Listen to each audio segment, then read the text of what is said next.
Coucou, moi c'est Mdaya et je suis accompagnée de Néné et vous écoutez Le Thé Noir. Dans cet épisode, on va parler de différents sujets controversés autour du dating.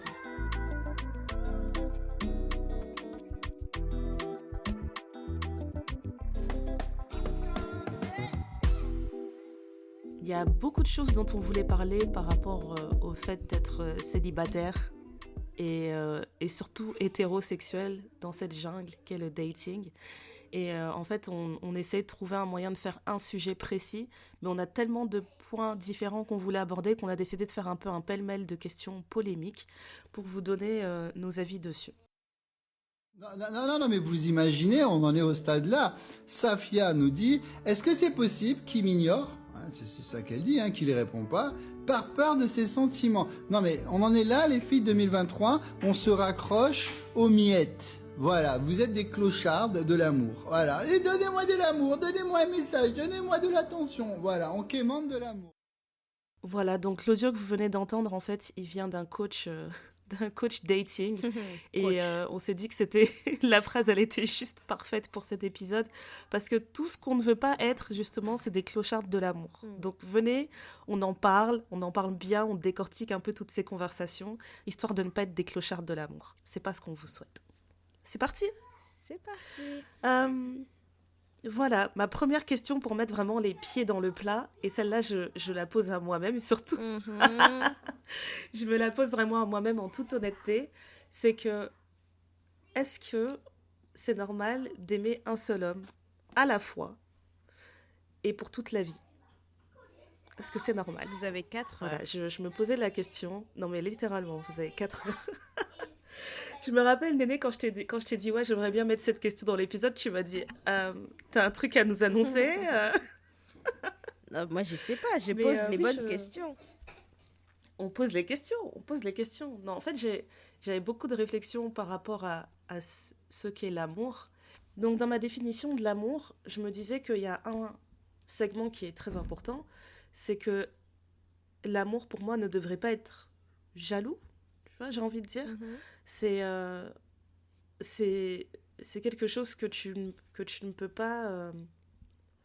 En fait, que tu peux pas forcer quelqu'un à aimer d'une certaine manière, en fait. Pour moi, dans l'amour, il y a une dimension de... tu peux pas le jalouser, tu peux pas le façonner à ta manière. Et tu peux pas vraiment... j'ai envie de dire aussi, tu peux pas vraiment le maîtriser. Donc, je trouvais ça intéressant de discuter de tout ça parce que j'ai regardé plusieurs sujets qui parlent par exemple de polyamour. J'ai regardé plein de conversations sur des couples en fait qui sont toujours dans ce... Il y a toujours ce problème de qu'est-ce que c'est la fidélité. Même avant d'être en couple, il y a toujours cette discussion de qu'est-ce que c'est d'être exclusif. À partir de quel moment on demande à une personne d'être exclusive. Est-ce que faire telle ou telle chose, ça va être considéré comme faire quelque chose qui est néfaste pour le couple? Est-ce que ça va être considéré comme de la tromperie, comme une trahison, etc. Et en fait, en réfléchissant à tout ça, je me disais, mais dans ma vie, déjà, je suis venue au monde, j'ai eu 2 parents. Mes 2 parents, je les aime, tu vois. Je les aime, pas forcément exactement de la même manière, parce que je pense pas que tu puisses aimer chaque personne de la même manière, mais je les aime de tout mon cœur. Et il y en a pas un qui prend le dessus sur l'autre. Je me dis, ensuite, j'ai des sœurs. Mes sœurs aussi, je les aime toutes à leur manière, sans que ça prenne le dessus sur l'une ou sur l'autre. Et ensuite, j'ai mes enfants, j'ai mes amis, tu vois, j'ai tous ces gens-là. Je suis capable d'avoir de l'amour pour toutes ces personnes sans avoir à me dire à un moment donné, ah non, c'est pas bien et tout, ça devrait être exclusif.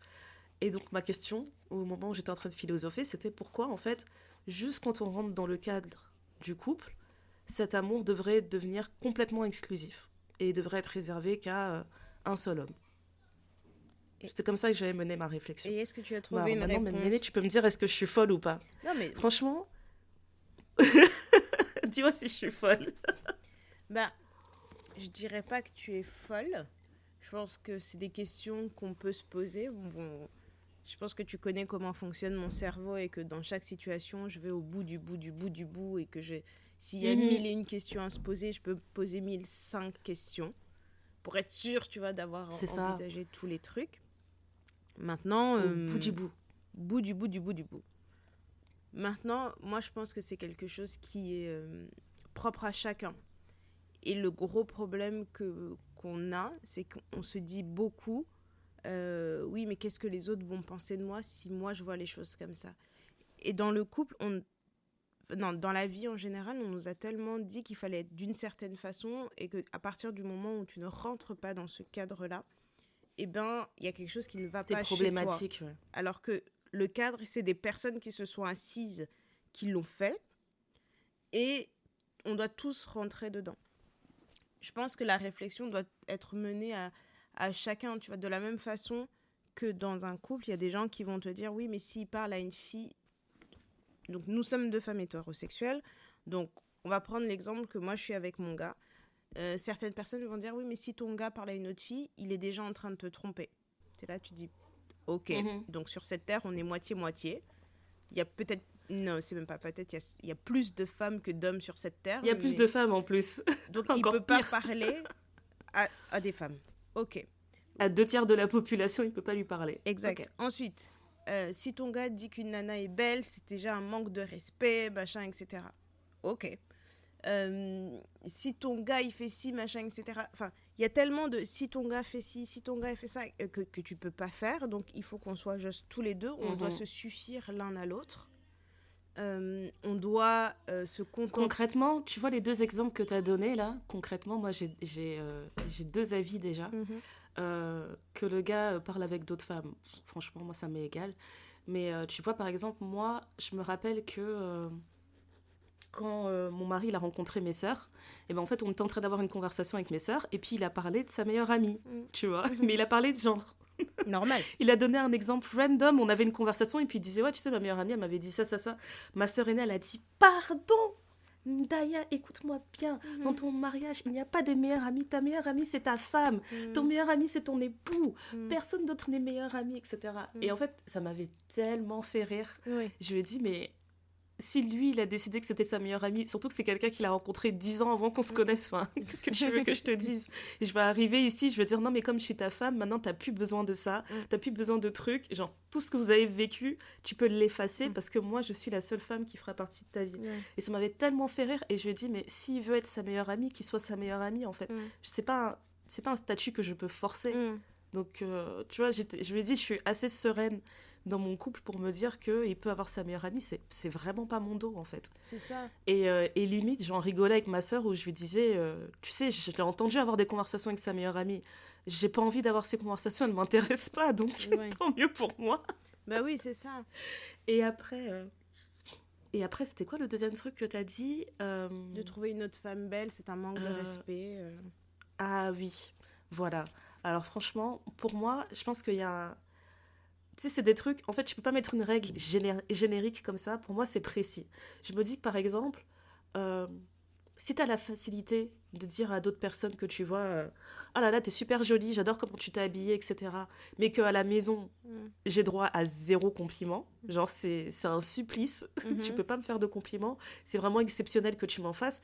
Là, je vais avoir un problème. Mais si je sais que ta personnalité, c'est de tout le temps faire des compliments à tout le monde et à moi inclus, ça va pas me perturber que tu vois que tu fasses ça à quelqu'un d'autre. Oui. Pour moi, ce serait plus dans ce sens-là. C'est quand tu vas vraiment au-delà et que au-delà de ce que tu fais habituellement pour quelqu'un qui n'est pas partie de ton couple. C'est là que ça me perturberait. Ouais, mais c'est là que ça va appuyer mon propos où je me dis que chacun établit ses règles.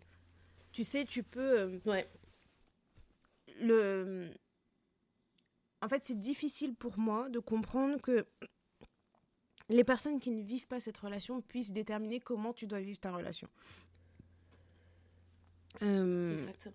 Je trouve que c'est...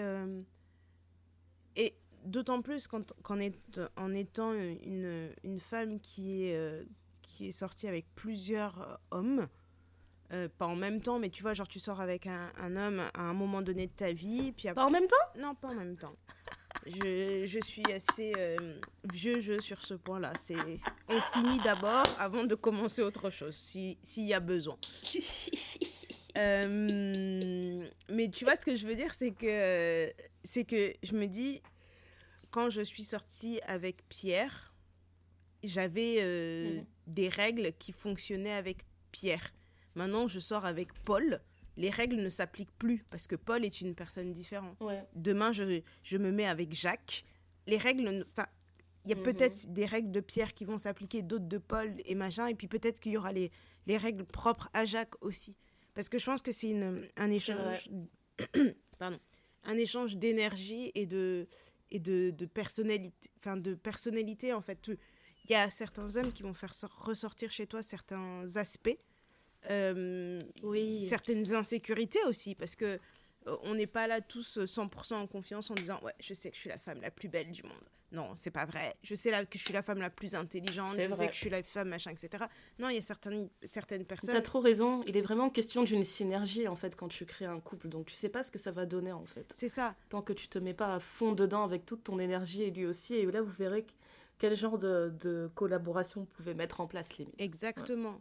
C'est comme signer un contrat. Pour moi, c'est comme signer un contrat. Il faut lire toutes les petites lignes et voir ce que tu es capable de supporter. Parce que tu sais, il y a des personnes qui vont facilement draguer, mais je mets des guillemets.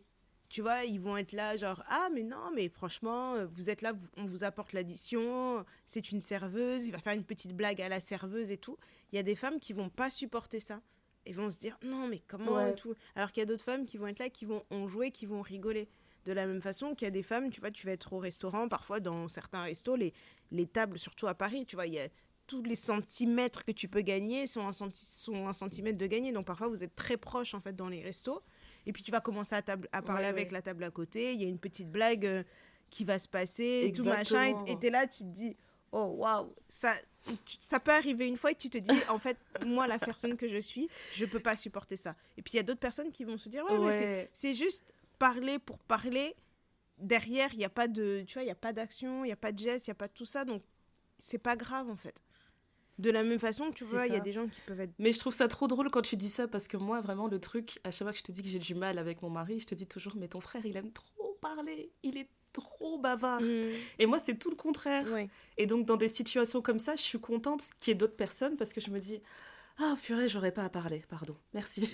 Tu vois, donc c'est vraiment, ça arrange les personnes comme, selon leur énergie ensemble. Exactement. Donc, en fait, je trouve que de poser des règles pour tout le monde et estimer qu'elles sont bonnes pour tous, j'ai beaucoup de mal avec ça.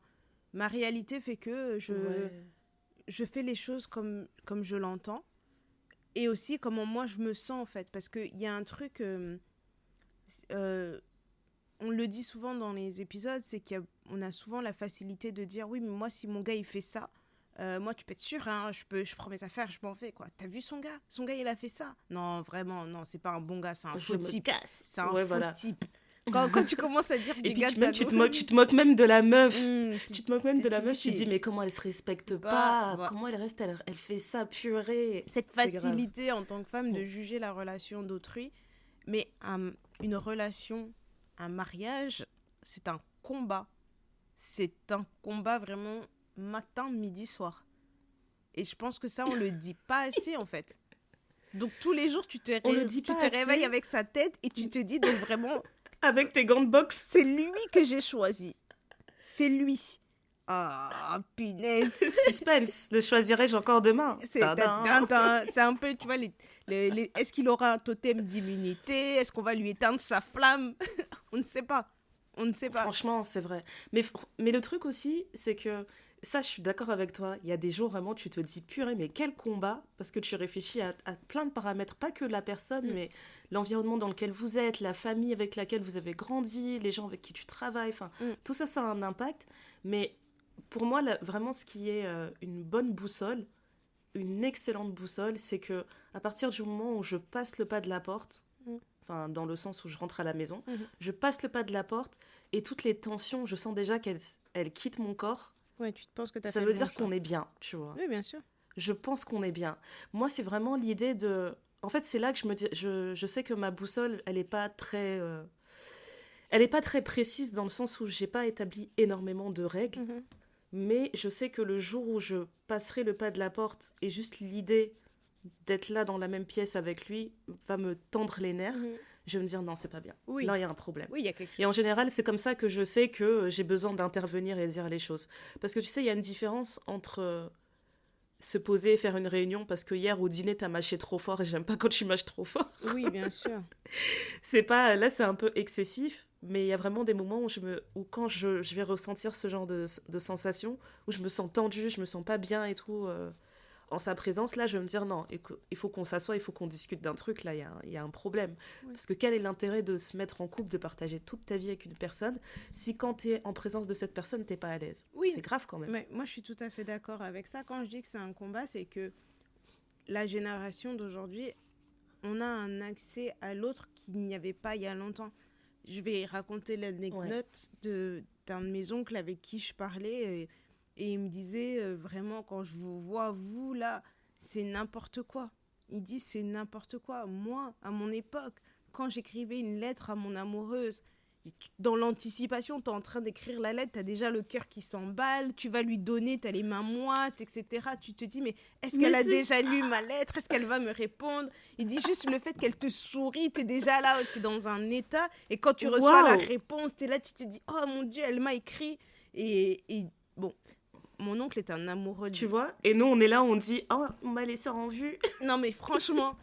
mais après, mon oncle, c'est vraiment un lover boy. Mais vraiment, le pur lover boy qui existe. Je pense que s'il y a quelqu'un qui doit montrer son game à tous les petits, là, c'est lui. Parce que vraiment, il est fort. Ça déchire. Mais tu vois, il s'est marié très jeune, il est avec la même femme. Mais la façon dont il regarde sa femme aujourd'hui, c'est ce que je souhaite à tout le monde. Dans votre vie, avoir un mari qui vous aime comme lui. Il aime sa femme, je vous le souhaite. Après, je ne dis pas qu'ils n'ont pas eu de difficultés, machin, etc. Ça, ils ont sûrement dû en avoir, mais ce que je trouve beau, c'est qu'il l'a aimée dans toutes les saisons de sa vie, il l'a laissé être ce qu'elle devait être dans les saisons de sa vie et il l'a supporté. Je vais raconter un truc. Un jour, je sais plus, on était quelque part et il y a quelqu'un qui a énervé ma tante. Il faut savoir que ma tante, elle est impulsive. Tu la regardes mal, elle te monte en l'air. Vraiment, genre, il n'y a pas de 0 à 100 J'adore. Direct. J'adore. Et en fait, à un moment, elle voulait tellement... Elle allait s'énerver, elle allait ramasser quelqu'un. Et j'ai juste vu mon oncle qui lui a tenu la main. Elle s'est calmée direct. Et je me suis dit, c'est ça. L'amour, c'est ça. Il a même pas eu besoin de la regarder ou quoi que ce soit. Et elle a même pas eu il a même pas eu besoin de lui parler. Il a pris sa main. Elle est redescendue. Elle a dit, voilà, c'est bon. J'ai dit, c'est ça. Waouh. J'ai dit, en fait, dans ma vie, si on m'aime un minimum comme ça, je serais la femme la plus heureuse du monde.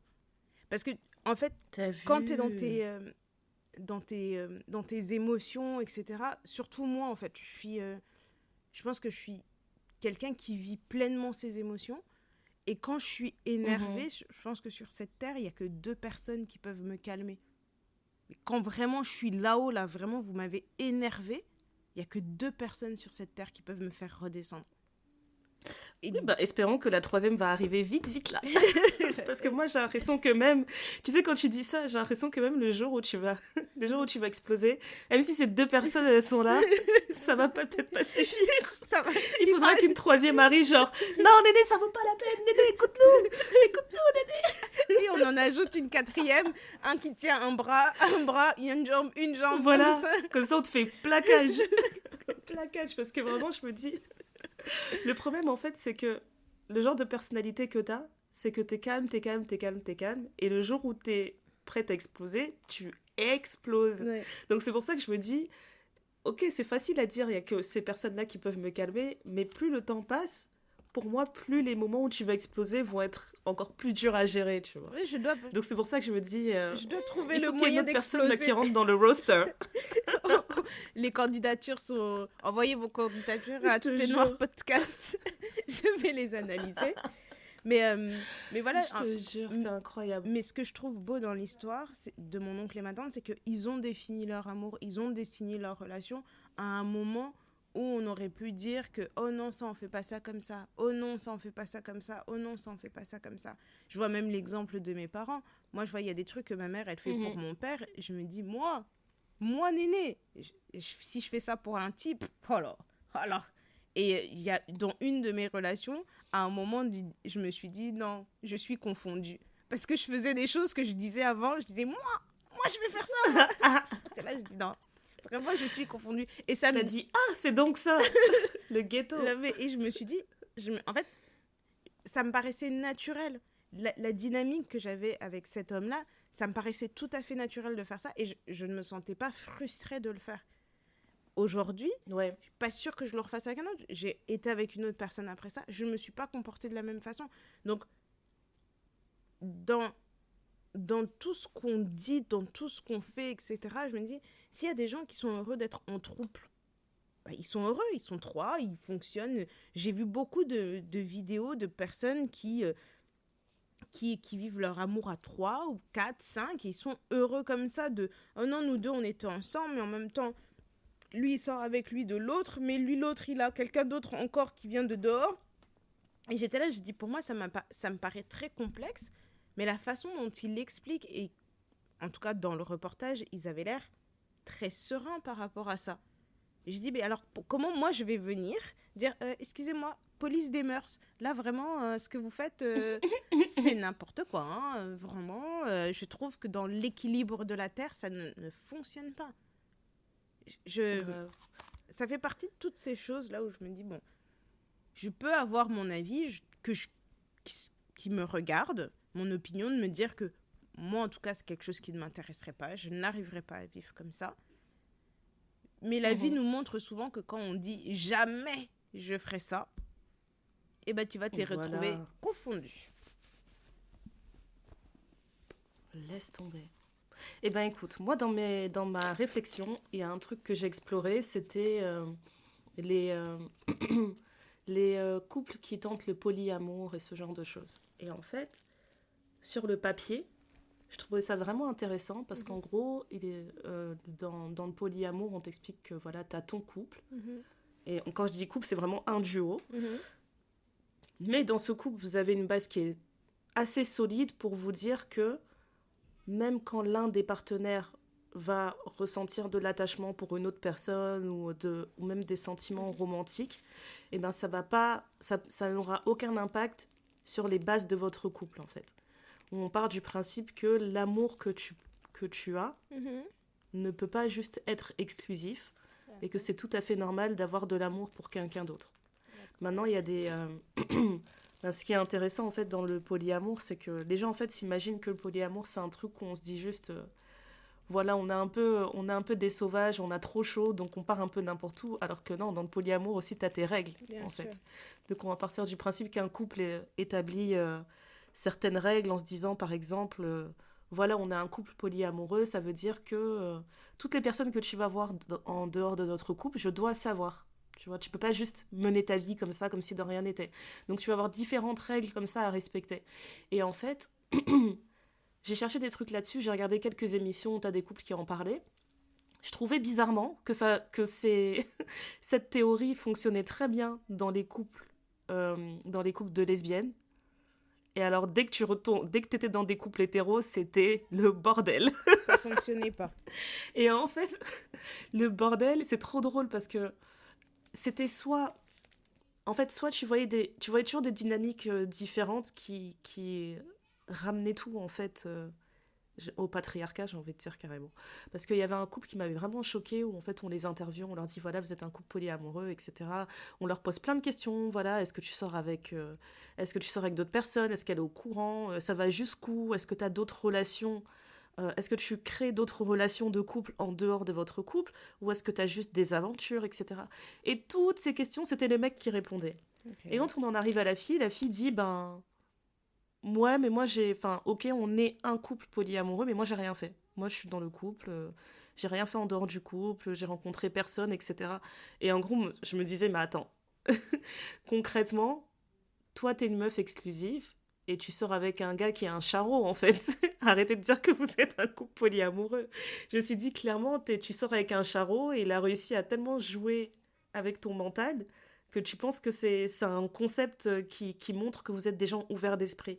Et en fait, c'est ça que je trouvais très drôle, en fait, c'est qu'à chaque fois que je regardais des couples hétéros parler de polyamour, et ben il y avait toujours ce côté de, ouais, on veut montrer qu'on est des gens ouverts d'esprit, tu vois, on sort des codes, etc. Et au final, quand tu creuses un peu, et ben tu te rends compte qu'il y en a très peu qui sont satisfaits de ça, qui sont vraiment satisfaits de ça, ou alors qui ont la sensation que ça renforce leur couple. Au contraire, tu vois, je trouvais qu'il y avait beaucoup de gens qui trouvaient que ça le fragilisait. Et il y avait une émission que j'avais regardée en particulier qui s'appelle Couples Therapy, donc thérapie de couple. Ouais. Moi, ici, je la regarde sur BBC, mais je sais pas si on peut la regarder en France. Il faudrait que je regarde si c'est disponible en streaming en France.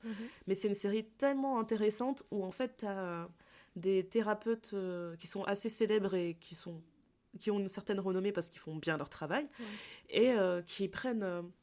chaque saison, ils prennent 5 ou 6 couples et ils les accompagnent dans leur dans leur problématique. Voilà. Et en fait, t'as des couples qui viennent, ils s'assoient et ils ont l'air trop fiers d'eux en disant, voilà, on a un couple assez moderne, voilà, on a tenté le polyamour parce qu'on s'est dit que on voulait briser la routine, etc. Et, euh, et tu te rends compte que ces personnes-là, eh ben, elles se créaient des problèmes dans le couple. Elles avaient déjà des problèmes dans le couple. Elles se disent, viens, on met le polyamour pour régler ces problèmes. Et ça crée encore plus de problèmes. Et c'est vraiment quand j'ai regardé cette émission-là que je me suis dit, ok, dans ma tête, je me disais, ah, je suis curieuse, j'ai envie de voir comment c'est le polyamour, etc. Au final, quand j'ai fini cette série, je me suis dit, ok, le polyamour, c'est clairement pas fait pour les couples hétéros. Parce que il y a tellement de... En fait, je trouve qu'il y a tellement de travail à faire déjà sur les dynamiques de couple hétéro, juste comme ça, en termes de couple classique, que je pense qu'on ne peut pas passer à l'étape supérieure comme ça tout de suite. Le polyamour, c'est un autre niveau, en fait. Et tu avais beaucoup de couples qui étaient dans ce délire-là, tu vois. Par exemple, tu avais une femme qui disait... voilà, on a un couple polyamoureux, etc. Mais l'autre fois, j'ai vu qu'il avait envoyé tel message à l'autre personne et je l'ai vraiment mal pris parce que moi, il me parle pas comme ça, etc. Et j'étais pas d'accord. Je me dis, mais pourquoi t'as ouvert le truc alors? Pourquoi ouvrir le truc? Parce que tu te mets vraiment dans des... En fait, si t'es une personne qui est de nature jalouse déjà, je comprends même pas comment tu peux me faire germer ne serait-ce que l'idée d'ouvrir ton couple. Quelle folie!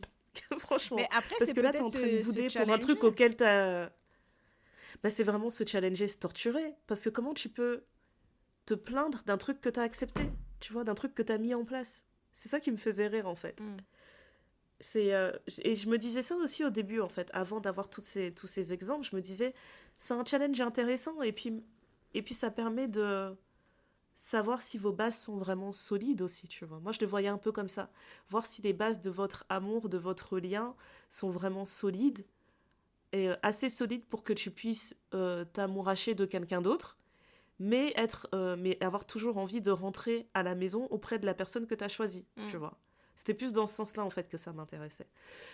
Au final, pour la faire courte, hein, je ne pense pas que ça arrivera parce que tu connais mon mari. C'est-à-dire, je le connais depuis quelques années. Tu connais la bête. Je l'ai déjà rencontré. Tu connais la bête. Laisse tomber. En plus, on avait regardé beaucoup de couples ensemble sur cette émission. Et on était morts de rire, en fait. C'était souvent cette dynamique-là, où tu avais la femme qui se retrouvait en souffrance. Ou alors, tu avais des dynamiques. Alors là, c'est celle qui m'avait le plus fait rire. C'est que dans un couple, tu avais l'homme qui dit à sa femme, oh viens, on devrait tenter ça et tout, je pense que ça nous permettrait d'explorer certaines choses, ça va renforcer notre amour, gna gna gna, etc. Et donc il fait le truc, il se rend compte que polyamour, c'est pas facile quand t'es un homme, d'aller rencontrer des femmes et de leur dire, je suis marié depuis autant de temps, et avec notre femme, on est complètement ok pour ça. Et donc ce gars se rendait compte que aller rencontrer des femmes, et que, en gros, il se rendait compte que c'était très compliqué pour les femmes de le croire. Elle devait se dire, est-ce que c'est pas juste un mec infidèle qui est en train de me raconter que sa femme est d'accord, en fait. Donc il galérait un peu à rencontrer des femmes à cause de ça. Et de l'autre côté, sa femme rencontrait très facilement des gens, en fait. Et je trouvais ça trop drôle parce que le gars était... mais il n'était pas d'accord, en fait. Quand il s'est rendu compte que sa femme, elle avait facilement beaucoup de dates, etc., et d'un coup, ça lui plaisait plus, en fait, le polyamour. Et je trouvais ça trop drôle parce que je me suis dit, en fait, ça révèle beaucoup de choses dans le couple. Ça veut dire que ce mec, pour moi, sa dynamique, enfin son intention, c'était qu'il regardait sa femme et il se disait, elle me suffit plus, elle m'intéresse plus tant que ça, et j'ai besoin d'aller voir ailleurs. Mais au moment où lui, il essaye d'aller voir ailleurs, eh ben, il se rend compte que sa femme, peut-être que lui, il la trouve plus très attirante, mais il y a beaucoup de gens dehors qui n'attendent que ça pour entrer, tu vois. Et donc, il est Qui n'attendaient retombé que ça amoureux. et qui se sont dit, ah, enfin, elle est dispo, machin. Et donc le gars était jaloux comme jamais, et sa femme était là, genre, mais je comprends pas, c'est toi qui as voulu qu'on fasse ça. Et en gros, il était en train de lui dire, j'ai envie qu'on arrête. Elle lui disait, mais moi, j'ai pas envie qu'on arrête, ça me plaît beaucoup. Donc, comment on fait? C'est ça, hein. Et je trouvais ça trop drôle parce que je me disais vraiment, tu t'es vraiment fait avoir, quoi. Voilà prix, c'est quoi là qu'on dit? Voilà prix qu'il croyait prendre. Non, mais en fait, c'est vraiment ça. Il pensait vraiment qu'il allait avoir son gain et il s'est rendu compte que sa femme, elle était au-dessus déjà dans le couple. Peut-être que lui, il pensait qu'il était le. Tu vois, qu'il était the prize dans le couple, alors que non. Voilà. Non, mais en fait, c'est surtout que quand tu viens avec des arguments, sois sûr de tes arguments. Vraiment, genre, tu viens... Ouais, sois sûr que tu vas être prêt à ce que vous le fassiez tous les deux. Non, mais tu sais, tu viens de dire... Incroyable. Moi, je viens te dire, oh, la Terre est plate. Tu vas me regarder, tu vas dire... C'est-à-dire, je vais te dire non, en fait, j'ai vu des études, et là, tu sors des analyses, tu cites des sources, etc., etc. Sois convaincu jusqu'au bout de ce que tu dis, hein. Vraiment. Exactement. Parce que sinon... Exactement. Parce que sinon, après, tu vas te retrouver bête. Parce que comme tu dis, si lui, pour lui, c'était une excuse de sortir, de s'amuser et qu'il se rend compte que c'est un peu compliqué, etc. Et puis, je sais pas, est-ce qu'ils étaient mariés? Est-ce que pour lui, il s'est dit la phrase d'accroche de dire que, oh non, j'ai une femme, mais sache qu'on est ouvert, etc. Il pensait qu'il allait avoir... ça allait lui faciliter des portes. Peut-être qu'il a zéro game, en fait. Il s'est pas dragué. Non, mais peut-être qu'il a zéro game, c'est ça. Hein. Moi, je pense que c'est ça. Hein. Je pense qu'il a zéro game. Et en fait, il devait avoir chaud et se dire que ça allait être facile d'aller sur le terrain. Mais quand t'es marié depuis un certain temps, il faut pas croire que tu as encore le game. Hein. Les temps changent. Tu sauras plus draguer de la même manière, etc. Enfin, c'était vraiment drôle à voir. Mais ouais, donc moi, j'ai bien compris que... En tout cas, le polyamour, ça peut pas être une solution à un couple qui est classique et qui essaie de casser la routine. Je trouve que c'est vraiment la pire chose à faire. Pour moi, si tu décides d'être dans le polyamour, c'est que ça doit être quelque chose qui est toujours rentré dans ta philosophie, en fait. Tu peux pas être une personne qui a été fermée d'esprit sur certaines choses comme ça et ensuite, du jour au lendemain, te dire, bah non, on casse tout parce qu'on veut casser la routine. Mais non seulement vous allez casser la routine, vous allez casser votre couple aussi. C'est une catastrophe. Franchement, c'est particulier. Et donc, en gros, je continue mes réflexions sur le fait d'être un couple exclusif. Qu'est-ce que ça veut dire et combien de temps ça peut durer, etc. Parce que plus j'y réfléchis, en fait, plus je me dis... j'arrive pas à avoir la logique, en fait. J'arrive vraiment pas à avoir la logique. Genre, j'aime mes parents, j'aime mes enfants, j'aime mes sœurs, j'aime mes amis, etc. Et dès que tu arrives dans ce cadre-là, c'est fermé. Mais c'est ce qu'on nous disait au début, c'est qu'on nous a mis un cadre pour tout. Ouais. Tu sais, de la même façon qu'on a mis un cadre sur le fait que quand tu vas avoir ton enfant, etc., c'est instantané. L'amour que tu vas ressentir pour ton enfant, c'est instantané. Et donc, toutes les femmes qui se disaient, en fait, j'ai pas aimé être enceinte, la connexion s'est pas faite tout de suite, il y a eu un déclic quelques temps après. Il y a des gens qui se disaient, mais je suis pas normale. Bah non, c'est pas que t'es pas normale, c'est que exactement. C'est ta façon d'intégrer cette nouvelle information dans ta vie qui est différente de celle des autres, et il y a rien de mal à ça.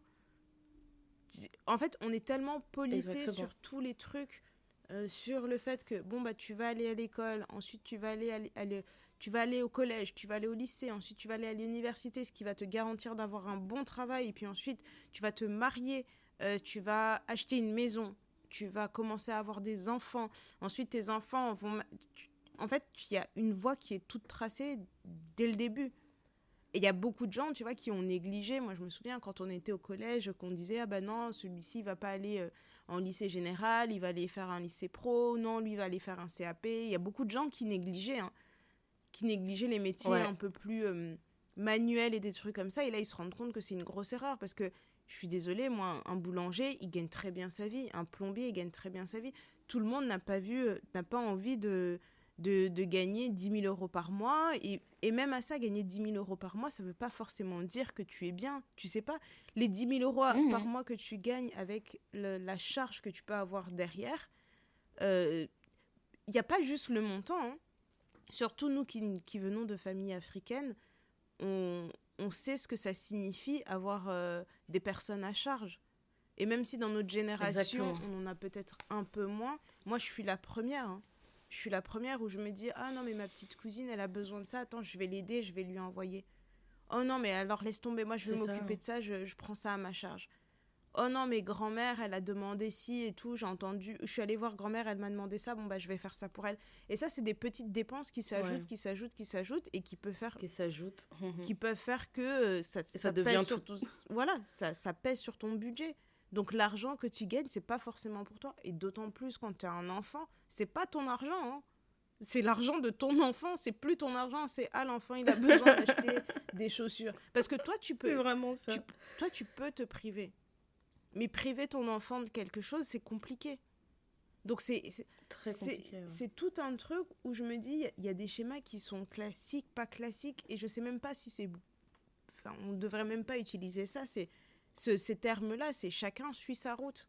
J'ai envie de dire typique et atypique, mais oui, c'est... Je pense que tu es obligé d'utiliser ce terme pour avoir, un référentiel. Pour avoir une base, en fait, maintenant. Ouais, il faut une référence. Ouais. Mais ouais, je suis tout à fait d'accord. C'est juste... En tout cas, je sais que ça, ce ne sera pas forcément ma solution, mais j'ai déjà quelques pistes de réflexion et je vais continuer à creuser dans ce sens-là jusqu'à ce que je trouve ce qui me convient parfaitement, tu vois. Mais pour l'instant, en tout cas, c'est sûr que le polyamour, c'est ghetto. Mais tu sais que... Déjà, sortir avec un homme, c'est ghetto, mais alors là, moi, je trouve que ça, c'est encore plus ghetto. Non, c'est déjà compliqué. D'autant plus que... Allez, moi, je suis pas une personne jalouse. Mais en fait, je suis pas jalouse, mais je me dis, l'énergie que je mets pour que ça fonctionne, je veux que la personne en face, elle fasse à peu près le même effort. Même si c'est pas toujours égal, mais de me dire que, en fait, on est deux à essayer de faire en sorte que ça fonctionne. Et pour moi, rajouter d'autres personnes, c'est une distraction. Même si tu te dis juste c'est pour s'amuser, c'est pas sérieux, machin, etc. Je sais pas, pour moi, c'est juste une distraction. Il y a sûrement un maillon. Bah oui, parce que tout de suite, tout le temps que tu mettras dehors, c'est le temps que tu ne mettras pas à la maison, tu vois. Donc, c'est vraiment ça, en fait. C'est intéressant. Il y a sûrement un maillon qui m'échappe, il y a sûrement un truc. Hein. Je suis pas... Enfin, j'ai pas j'en suis sûre, puisqu'il y a quand même certains couples qui sont heureux dans ce cadre-là. J'arrive pas à voir lesquels, mais il y a vraiment j'aimerais bien pas mal de couples qui sont heureux sur ce truc, quoi. Si dans nos auditrices, il y a des personnes et auditeurs, et personnes qui sont dans le polyamour, etc., et que vous pouvez nous expliquer, dites-nous. Hein. Franchement, moi, je suis vraiment ouverte. Ou si vous avez ne serait-ce que quelques sources ou quoi, parce que pour l'instant, ce que j'ai vu, ça m'a pas du tout donné envie. Et ça m'a juste fait comprendre, en fait, que peu importe le problème que vous avez dans votre couple ou ne serait-ce que les zones sur lesquelles vous n'avez pas encore travaillé, tu rentres dans le polyamour, ça va juste faire exploser tout ça, en fait. En fait, moi, le truc que j'ai vu, ce que j'en ai conclu, c'est que c'est toujours une phase. J'ai pas vu de truc où ça dure pendant toute une vie. J'ai vu des trucs où en fait ça dure. Oui, on a été polyamoureux pendant 5 ans et puis finalement, voilà. On s'est retrouvés tous les deux, on s'est choisis. En fait, j'ai vu plein de trucs où ça a duré 2 ans, ça a duré 5 ans, ça a duré 1 an, etc. D'accord. Mais donc c'est une passade. Ce serait l'alternative à une pause. Ouais. Je manque le mot. C'est intéressant. Je manque le mot parce que vraiment... Voilà. On est deux. J'étais là, je me suis dit, ok, on a ouvert notre relation ou tu vois, je sais pas, ou... En tout cas, on va continuer nos recherches, hein. On est ouvert et puis on apprend tous les jours. C'est ça. Il y avait un autre truc que j'avais trouvé aussi intéressant, c'est... tu sais, quand t'as des couples qui se séparent et tout, t'entends facilement des dynamiques où la femme va dire j'ai fait tout ça pour lui, j'ai fait ça, je lui ai appris telle chose, je l'ai élevé. Carrément, genre, c'est moi qui t'ai fait et maintenant tu pars. Donner ça à quelqu'un d'autre. Et en gros, je me demandais si ça, c'est pas lié au fait que les femmes ont tendance à tomber amoureuses d'un potentiel plutôt que de tomber amoureuse de la personne qui est là en face d'elle, de privilégier ça et ensuite de travailler sur un potentiel. Parce que j'avais trouvé ça intéressant, en fait, où j'avais eu une conversation avec un ami qui me disait qu'il est un peu frustré dans son couple, en fait, où il a l'impression que sa femme, elle ne voit que le potentiel, et elle ne voit pas ce qu'il est présentement.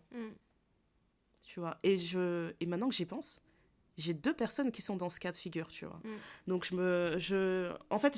au début, j'étais en train de dire non, c'est pas un truc de femme, pas du tout et tout. Parce que je me disais que moi, je sais que je n'ai pas fait ça. J'ai jamais fait ça. Mais je me suis dit quand même, dans mon entourage, j'ai déjà entendu 2 fois. Je me suis dit, c'est un sujet intéressant à aborder.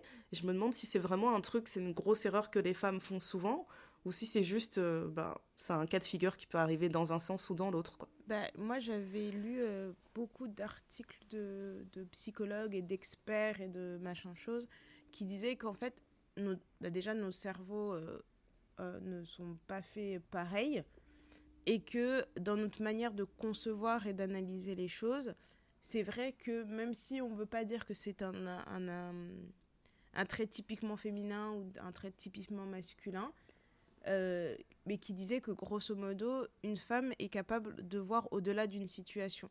Et donc, du coup, tomber amoureuse d'un potentiel. De se dire, bon, bah voilà, là, les choses sont comme ça, mais je sens chez lui qu'il y a ça, ça, ça. Donc, allez, je mise dessus.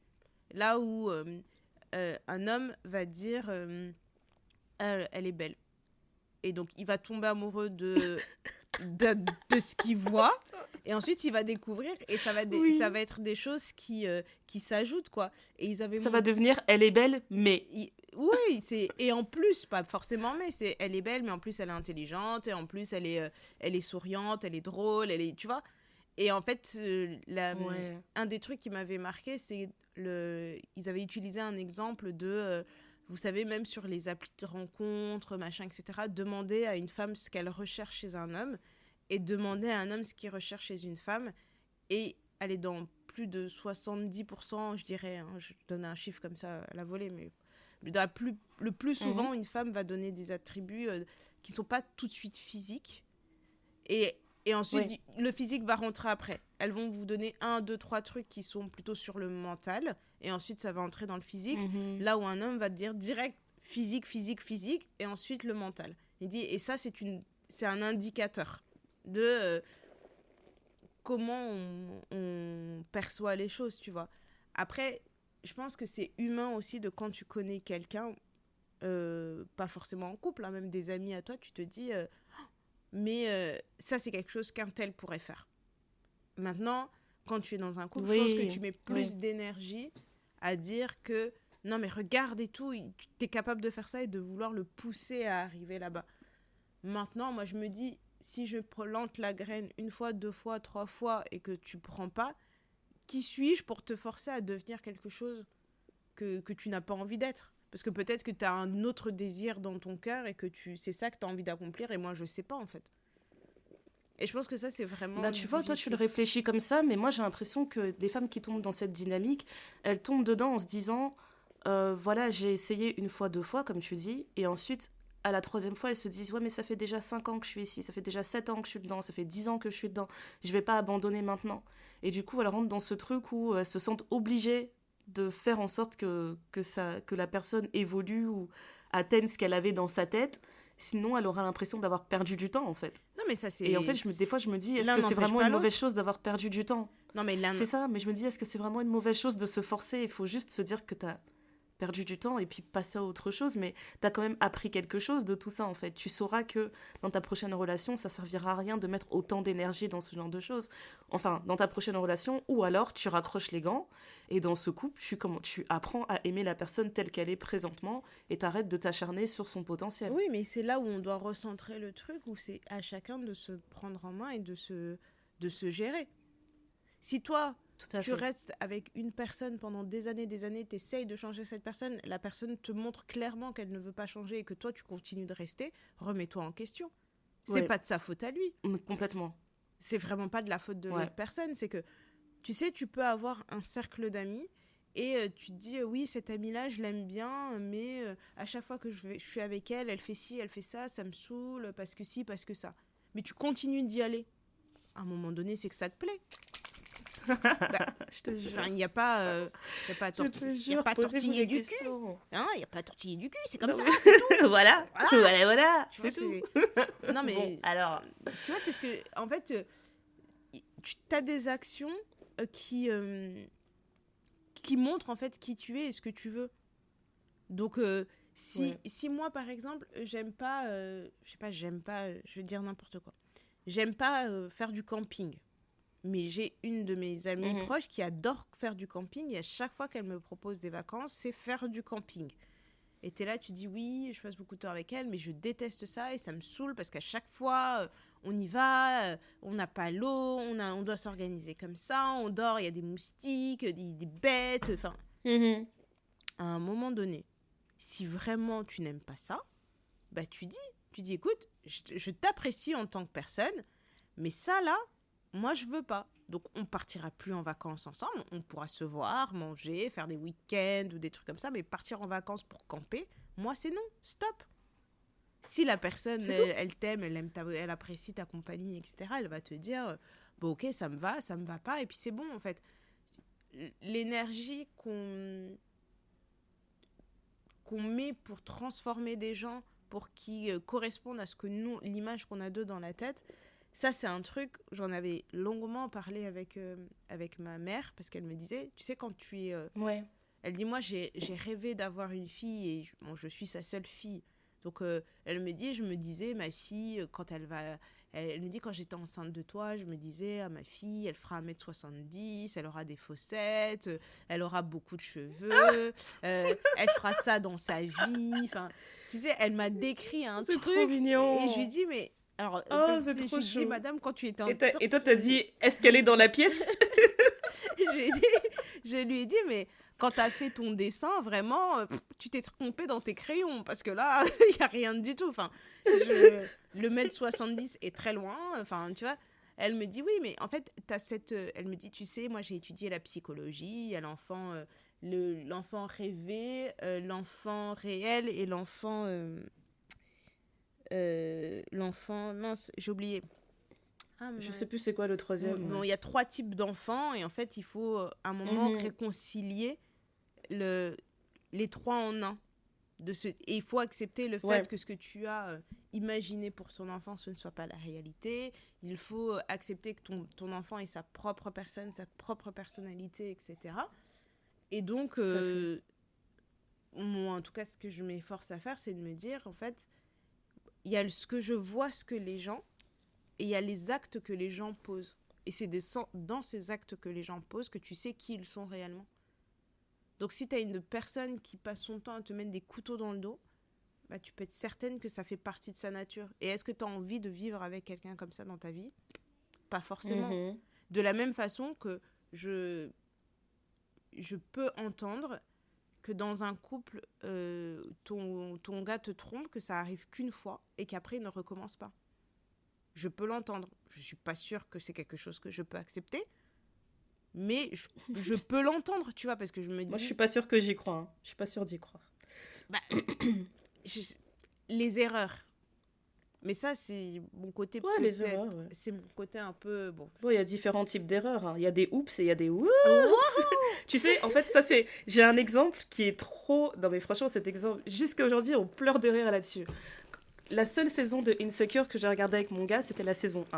D'accord. Tu vois le moment où Issa, elle part au studio pour aller voir Daniel. Le moment où elle dérape, là.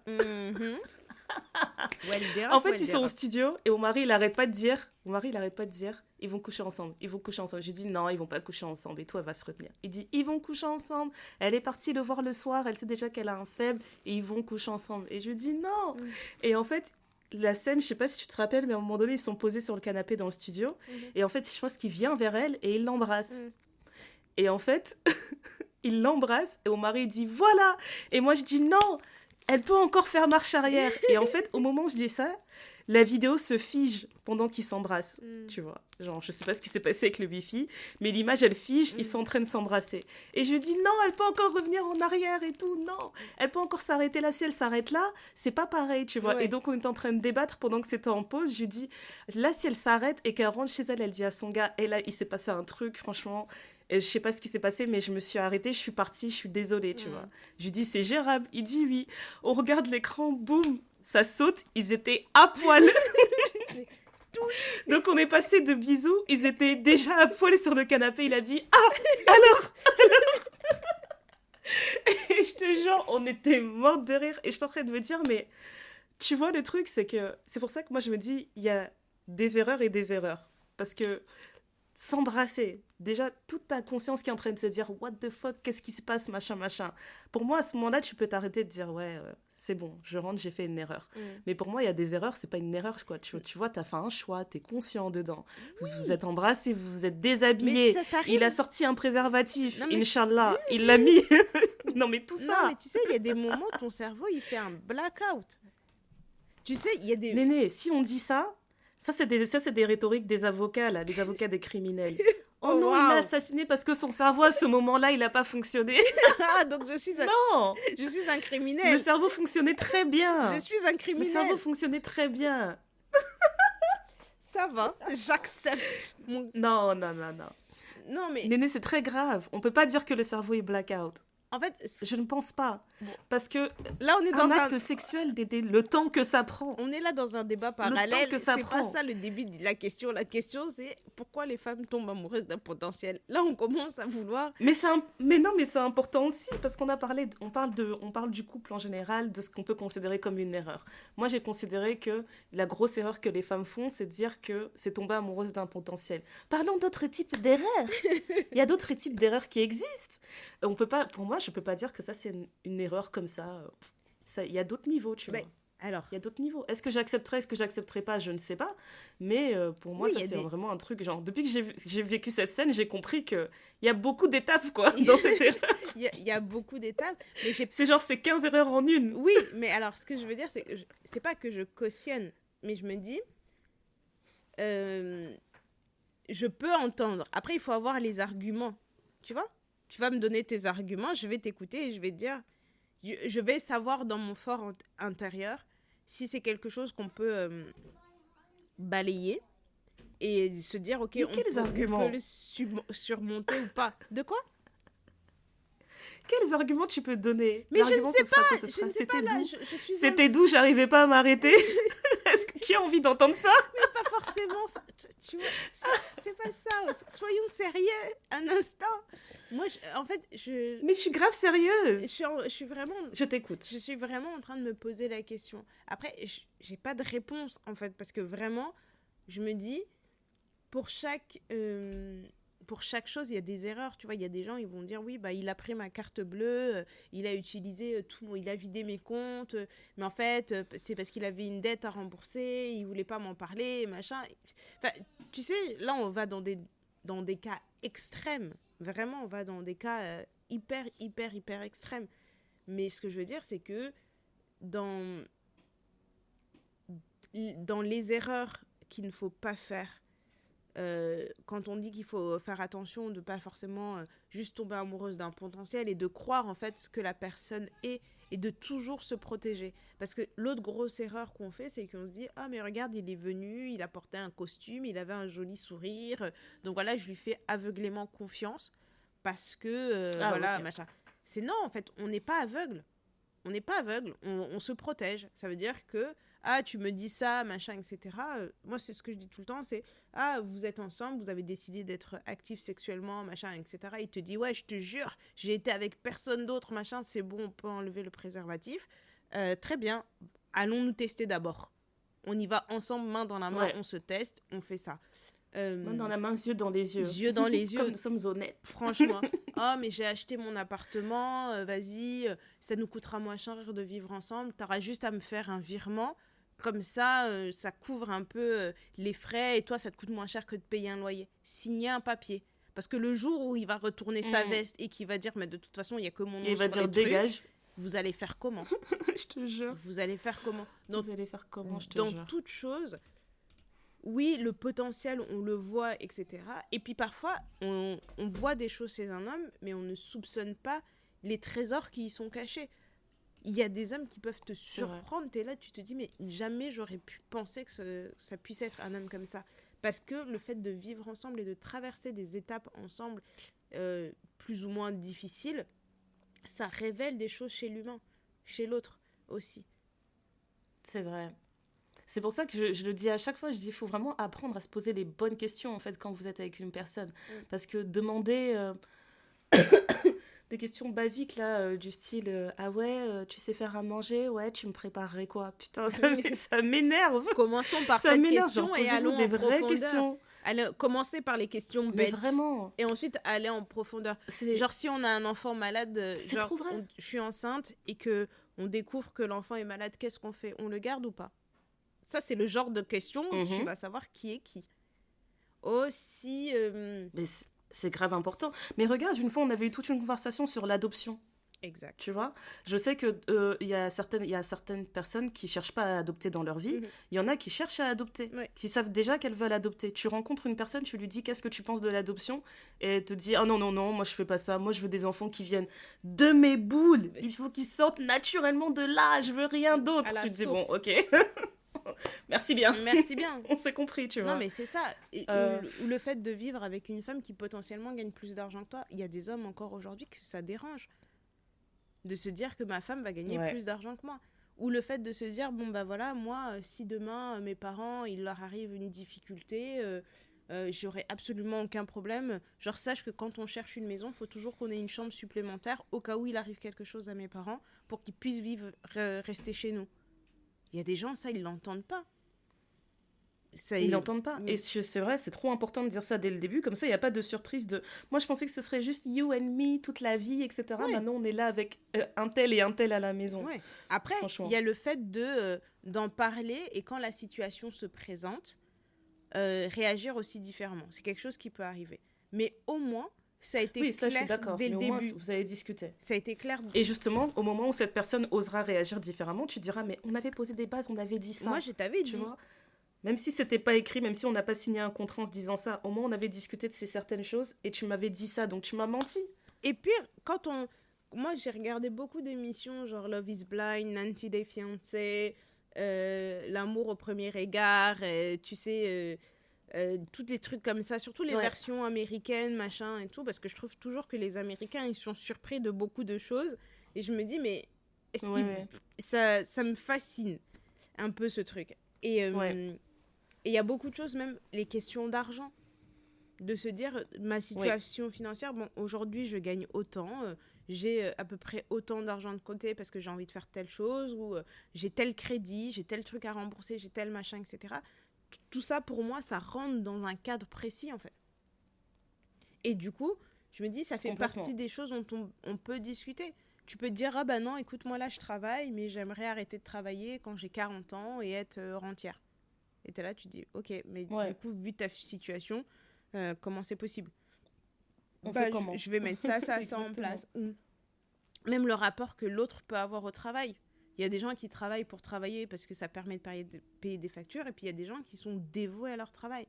C'est-à-dire que tu peux être là, t'es avec Ouais. quelqu'un, tu pars en week-end, il se dit ouais mais j'ai pas fini tel truc, et la personne elle va rester travailler jusque minuit, toi t'es couché dans le lit, t'entends quelqu'un à côté de toi qui tapote sur l'ordinateur en disant mais faut que je finisse Mais laisse cet tomber. appel d'offres, cette présentation, des machins.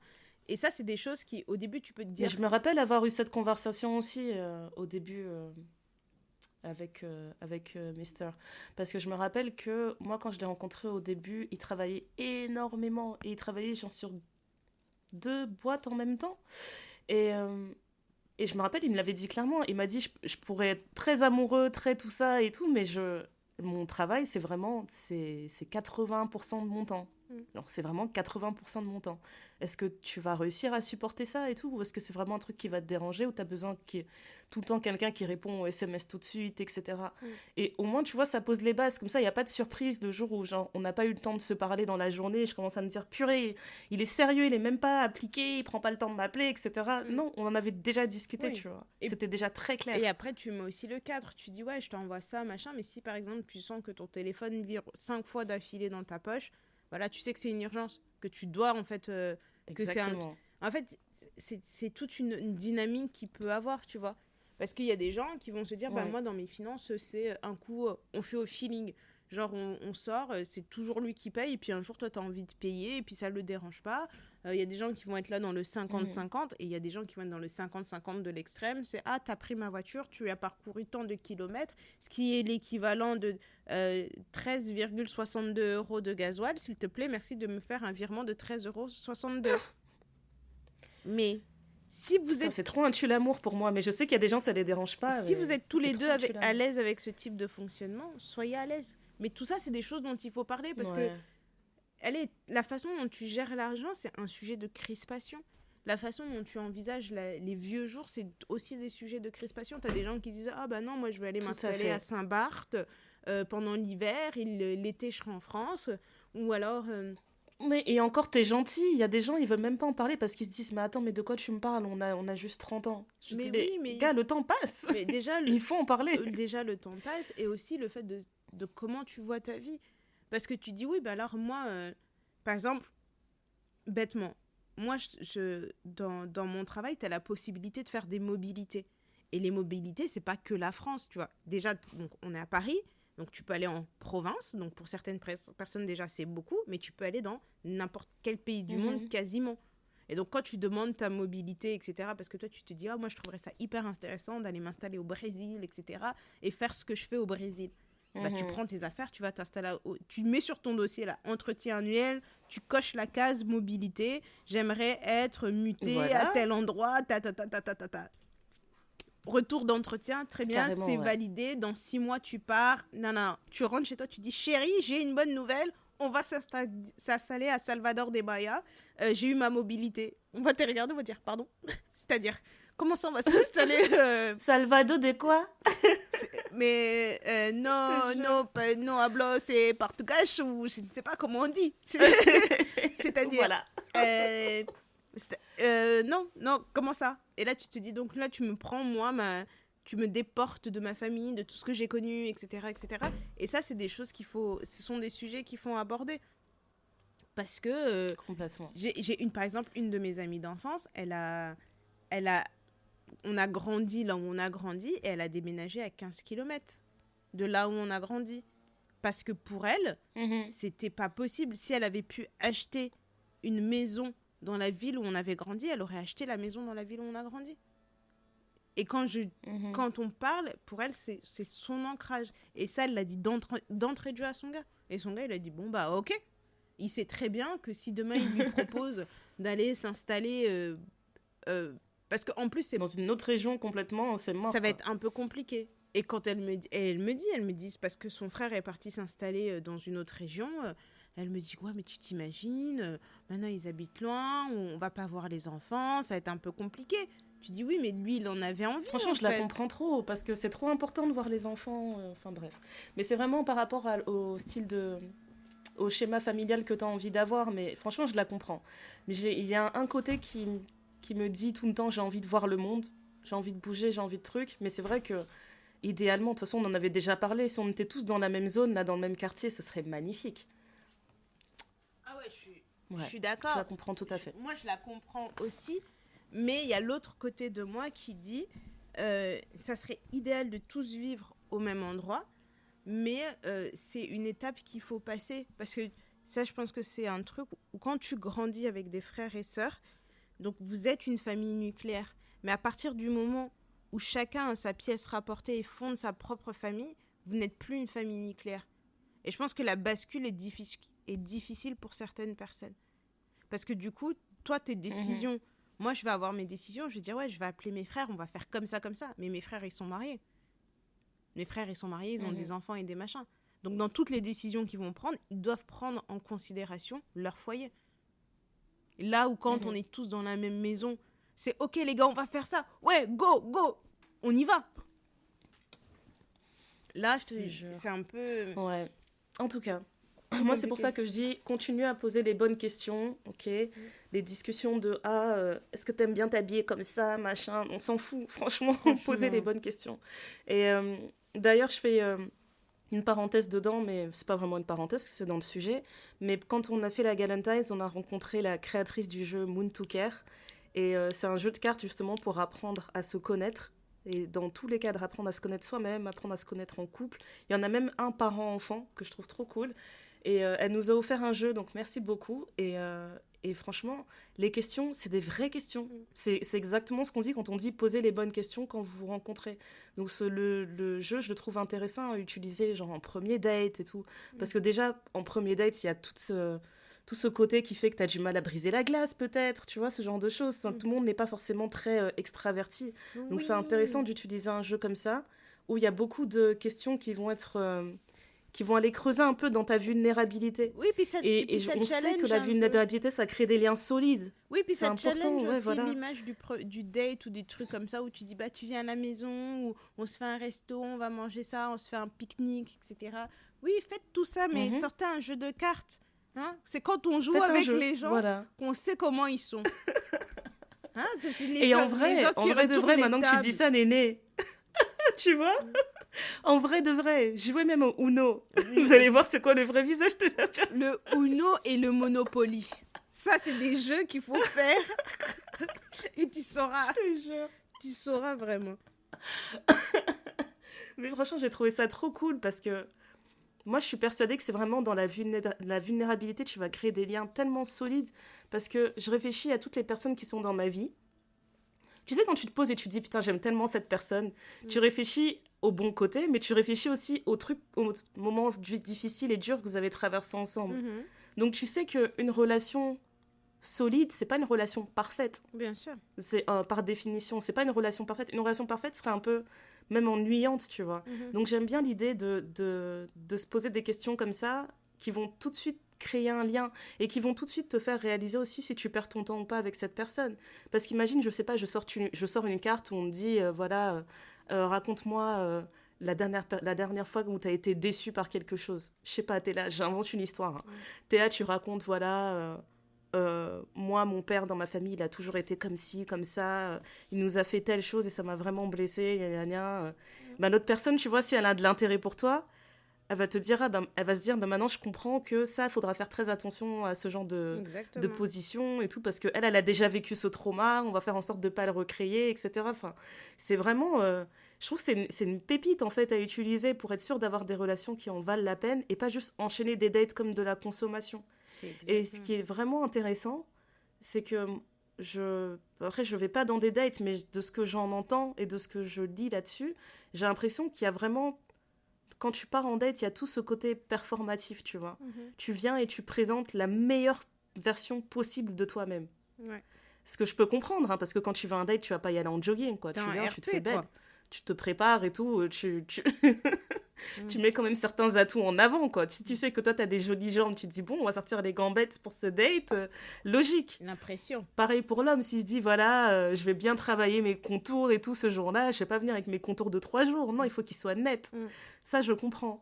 Mais il y a vraiment une idée où vous allez être tellement dans la performance que vous n'allez rien apprendre l'un sur l'autre. Vous allez juste aimer ce moment où vous vous êtes présenté vraiment parfaitement.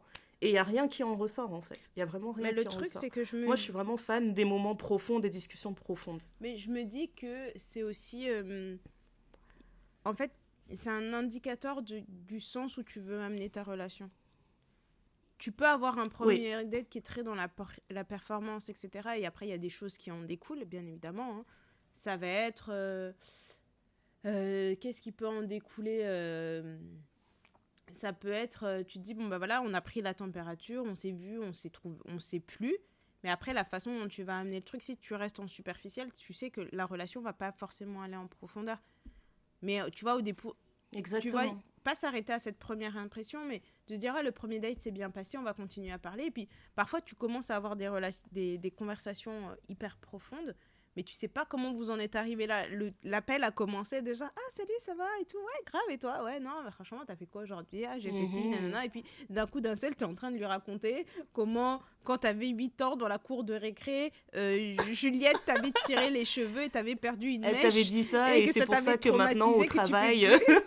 Et t'es là, tu te dis donc là, et tu raccroches et tu te dis donc l'appel qui était genre ah bah non écoute plutôt de s'écrire, est-ce que tu préfères pas qu'on s'appelle pour discuter, tu dis ouais carrément, qui devait être un appel léger, Carrément, voilà. genre ouais carrément ouais super et tout, et puis de fil en aiguille tu vois des appels en vidéo intempestifs où tu réponds et tu ne réfléchis pas, et là tu commences à te dire oh waouh. Tu vois, non. Je suis vraiment... Et ça, franchement, ça vous fait pas rêver? Ça fait rêver. into it. Moi, tu me dis ça me fait trop rêver. Je me dis, purée, mais j'aurais trop aimé faire un date justement avec un truc comme ça. Ça aurait été magique. Ça aurait été trop beau. Imagine les relations que tu peux créer. Mais après, ce qui est intéressant, c'est qu'il y a aussi un constat que je fais. J'ai l'impression qu'il y a beaucoup de gens qui vont en date. Ils savent pas pourquoi ils y vont, en fait. Tu sais, c'est comme si c'était... Moi, je pense que genre aller en date... Non, mais je te jure, Néné, j'ai l'impression qu'il y a des gens qui partent en date comme ils iraient faire du shopping, tu vois. Genre, c'est une activité comme une autre. Moi, je te jure, l'autre fois, je suis partie boire des verres avec mes collègues. Et en fait, on se racontait des histoires. Et je me rendais compte facilement que dans les anecdotes qu'on racontait, la plupart étaient en mode « Ouais, il y avait un date où j'avais eu ça, la fille m'avait dit ça. J'avais un date où machin m'avait dit ça. J'avais un date ou truc. » Et genre, les gars disaient ça. Et en gros, je demandais à un des collègues qui avait raconté quand même 3 anecdotes sur 3 meufs différentes. Et je lui demande, t'es célibataire? Il me dit, oh, je suis célibataire. Je dis, est-ce que tu cherches à être en couple? Et il me dit, ah, yeah. Mais je lui dis, mais tu fais combien de dates comme ça par semaine? Et en gros, il rigole, il me dit, ah, je sais pas, 5, 6. Et puis il y avait un autre collègue qui disait, ouais, moi aussi, plus ou moins ça et tout. Je lui dis, mais t'en fais autant que ça? Et en gros, je lui disais, mais pourquoi? Il me dit, bah parce que j'ai envie de rencontrer quelqu'un. Et en fait, ils étaient d'accord pour dire ça. Et je leur demandais, qu'est-ce que t'as retenu de ces dates? Les 2 gars n'avaient pas de réponse. Les 2 n'avaient pas de réponse, Néné. Non, mais en fait... Ils n'avaient pas de réponse. Et je leur dis, mais qu'est-ce que tu as appris de ça? Qu'est-ce que tu as retenu? Est-ce que ça t'a permis de savoir qu'est-ce que tu recherches dans ce qui n'a pas marché? Ou c'est juste anecdotique? Et je te jure que j'ai l'impression que les gens partent en date pour avoir des histoires à se raconter, de la même manière que je disais que les Blancs au bureau, leur conversation préférée, c'est les vacances où ils sont partis. Et ben maintenant, les plus jeunes, leur conversation préférée, c'est les dates qu'ils ont eues. Non, moi, je pense que c'est surtout aussi un côté où il y a un accès à la personne qu'il n'y avait pas avant. Et donc, du coup, c'est comme un enfant. Tu lui dis, bah, on est dans le magasin de jouets, tu peux prendre tout ce que tu veux. L'enfant va péter un plomb. Parce qu'il va se dire, donc là, ça. D'habitude, on me dit, quand je viens ici, j'ai le droit à un jouet. Mais là, je peux prendre ce que je veux. Par où je commence? Qu'est-ce que je prends? C'est le buffet. Qu'est-ce que je prends? Éclate-toi le bide. Et justement, tu parles de buffet. Quand tu vas dans un buffet asiate à volonté, tu vois le nombre de gens qui vont, qui se font des montagnes dans leurs assiettes. Mais qui est-ce qui finit? Alors qu'ils n'avaient pas faim. Mais qui est-ce qui finit? Je te jure. Qui finit ça? Ils sont rares les gens qui finissent ça. C'est ça. Ils sont vraiment Parce rares. que tu te dis non, c'est à volonté, je dois rentabiliser. Et là, moi, je pense que c'est aussi là sur cette génération, c'est ce qui arrive aussi. C'est tu te dis bon, j'ai un accès. Si je veux être si je veux rentabiliser, je vais être sur Bumble, sur Hinge, sur Adopte un mec, sur Tinder, sur machin. Tu mets le même profil partout, tu réponds partout. En fait, c'est du temps et de l'énergie. Hein. C'est vraiment du temps et de l'énergie. Et en plus, quand tu vas en date, surtout pour un homme, parce que malheureusement, comme on dit qu'il y a des concepts qui sont universels et qu'on a du mal à passer outre, ça veut dire que le gars, là, il part en date 5-6 fois par semaine, il paye des verres 5-6 fois par semaine à une nana. Donc, le budget, déjà, de ça... Tu vois, non? Déjà. Le budget de dingue. Ensuite, t'es là, tu te dis, ah bah non, moi, je veux juste prendre la température, etc. Je veux voir, etc. Lui, ça lui permet peut-être de se dire, il dit, ouais, elle était mignonne, mais la conversation, c'était pas ça, etc. Et il y a aussi le côté où ça, moi, c'est quelque chose où j'ai un peu du mal, c'est qu'il y a beaucoup de filles qui font les yeux de biche. C'est-à-dire qu'elles vont aller et elles passent pas à l'action. Parce que justement, on est dans ce truc où c'est l'homme qui doit nous draguer, c'est l'homme qui doit prendre les devants, etc. En fait, mesdames, si vous hésitez parfois, on va vous prendre votre place parce que vous vous positionnez pas. Parce que il faut... Oui, je pense qu'il y a... c'est bien de se faire draguer, il y a un côté flatteur, etc., etc. Mais parfois, il faut aller chercher ce qu'on veut. Et dire les choses. Parce que de rester comme ça en se disant oui, mais tu vois, il a pas fait ça. Genre, on est parti au date, il m'a pas écrit, donc je vais attendre pendant 3 jours avant de lui envoyer. Il n'y a pas de stratégie en fait. Il n'y a vraiment pas de stratégie à avoir. Je pense qu'il faut vivre les choses naturellement. Si vous avez envie d'écrire à la personne, écrivez à la personne. Si vous avez envie d'appeler la personne, appelez la personne. Mais de se mettre des trucs de oui, mais parce que si moi j'ai lu que si le gars tu lui plais vraiment, il va t'envoyer un message dans les 12 heures et puis tous les matins il va t'écrire un message de bonjour, t'as bien dormi, machin, etc. S'il fait pas ça, ça veut dire qu'il n'est pas intéressé par toi. Comme on disait tout à l'heure, il y a des choses qui viennent plus ou moins naturellement.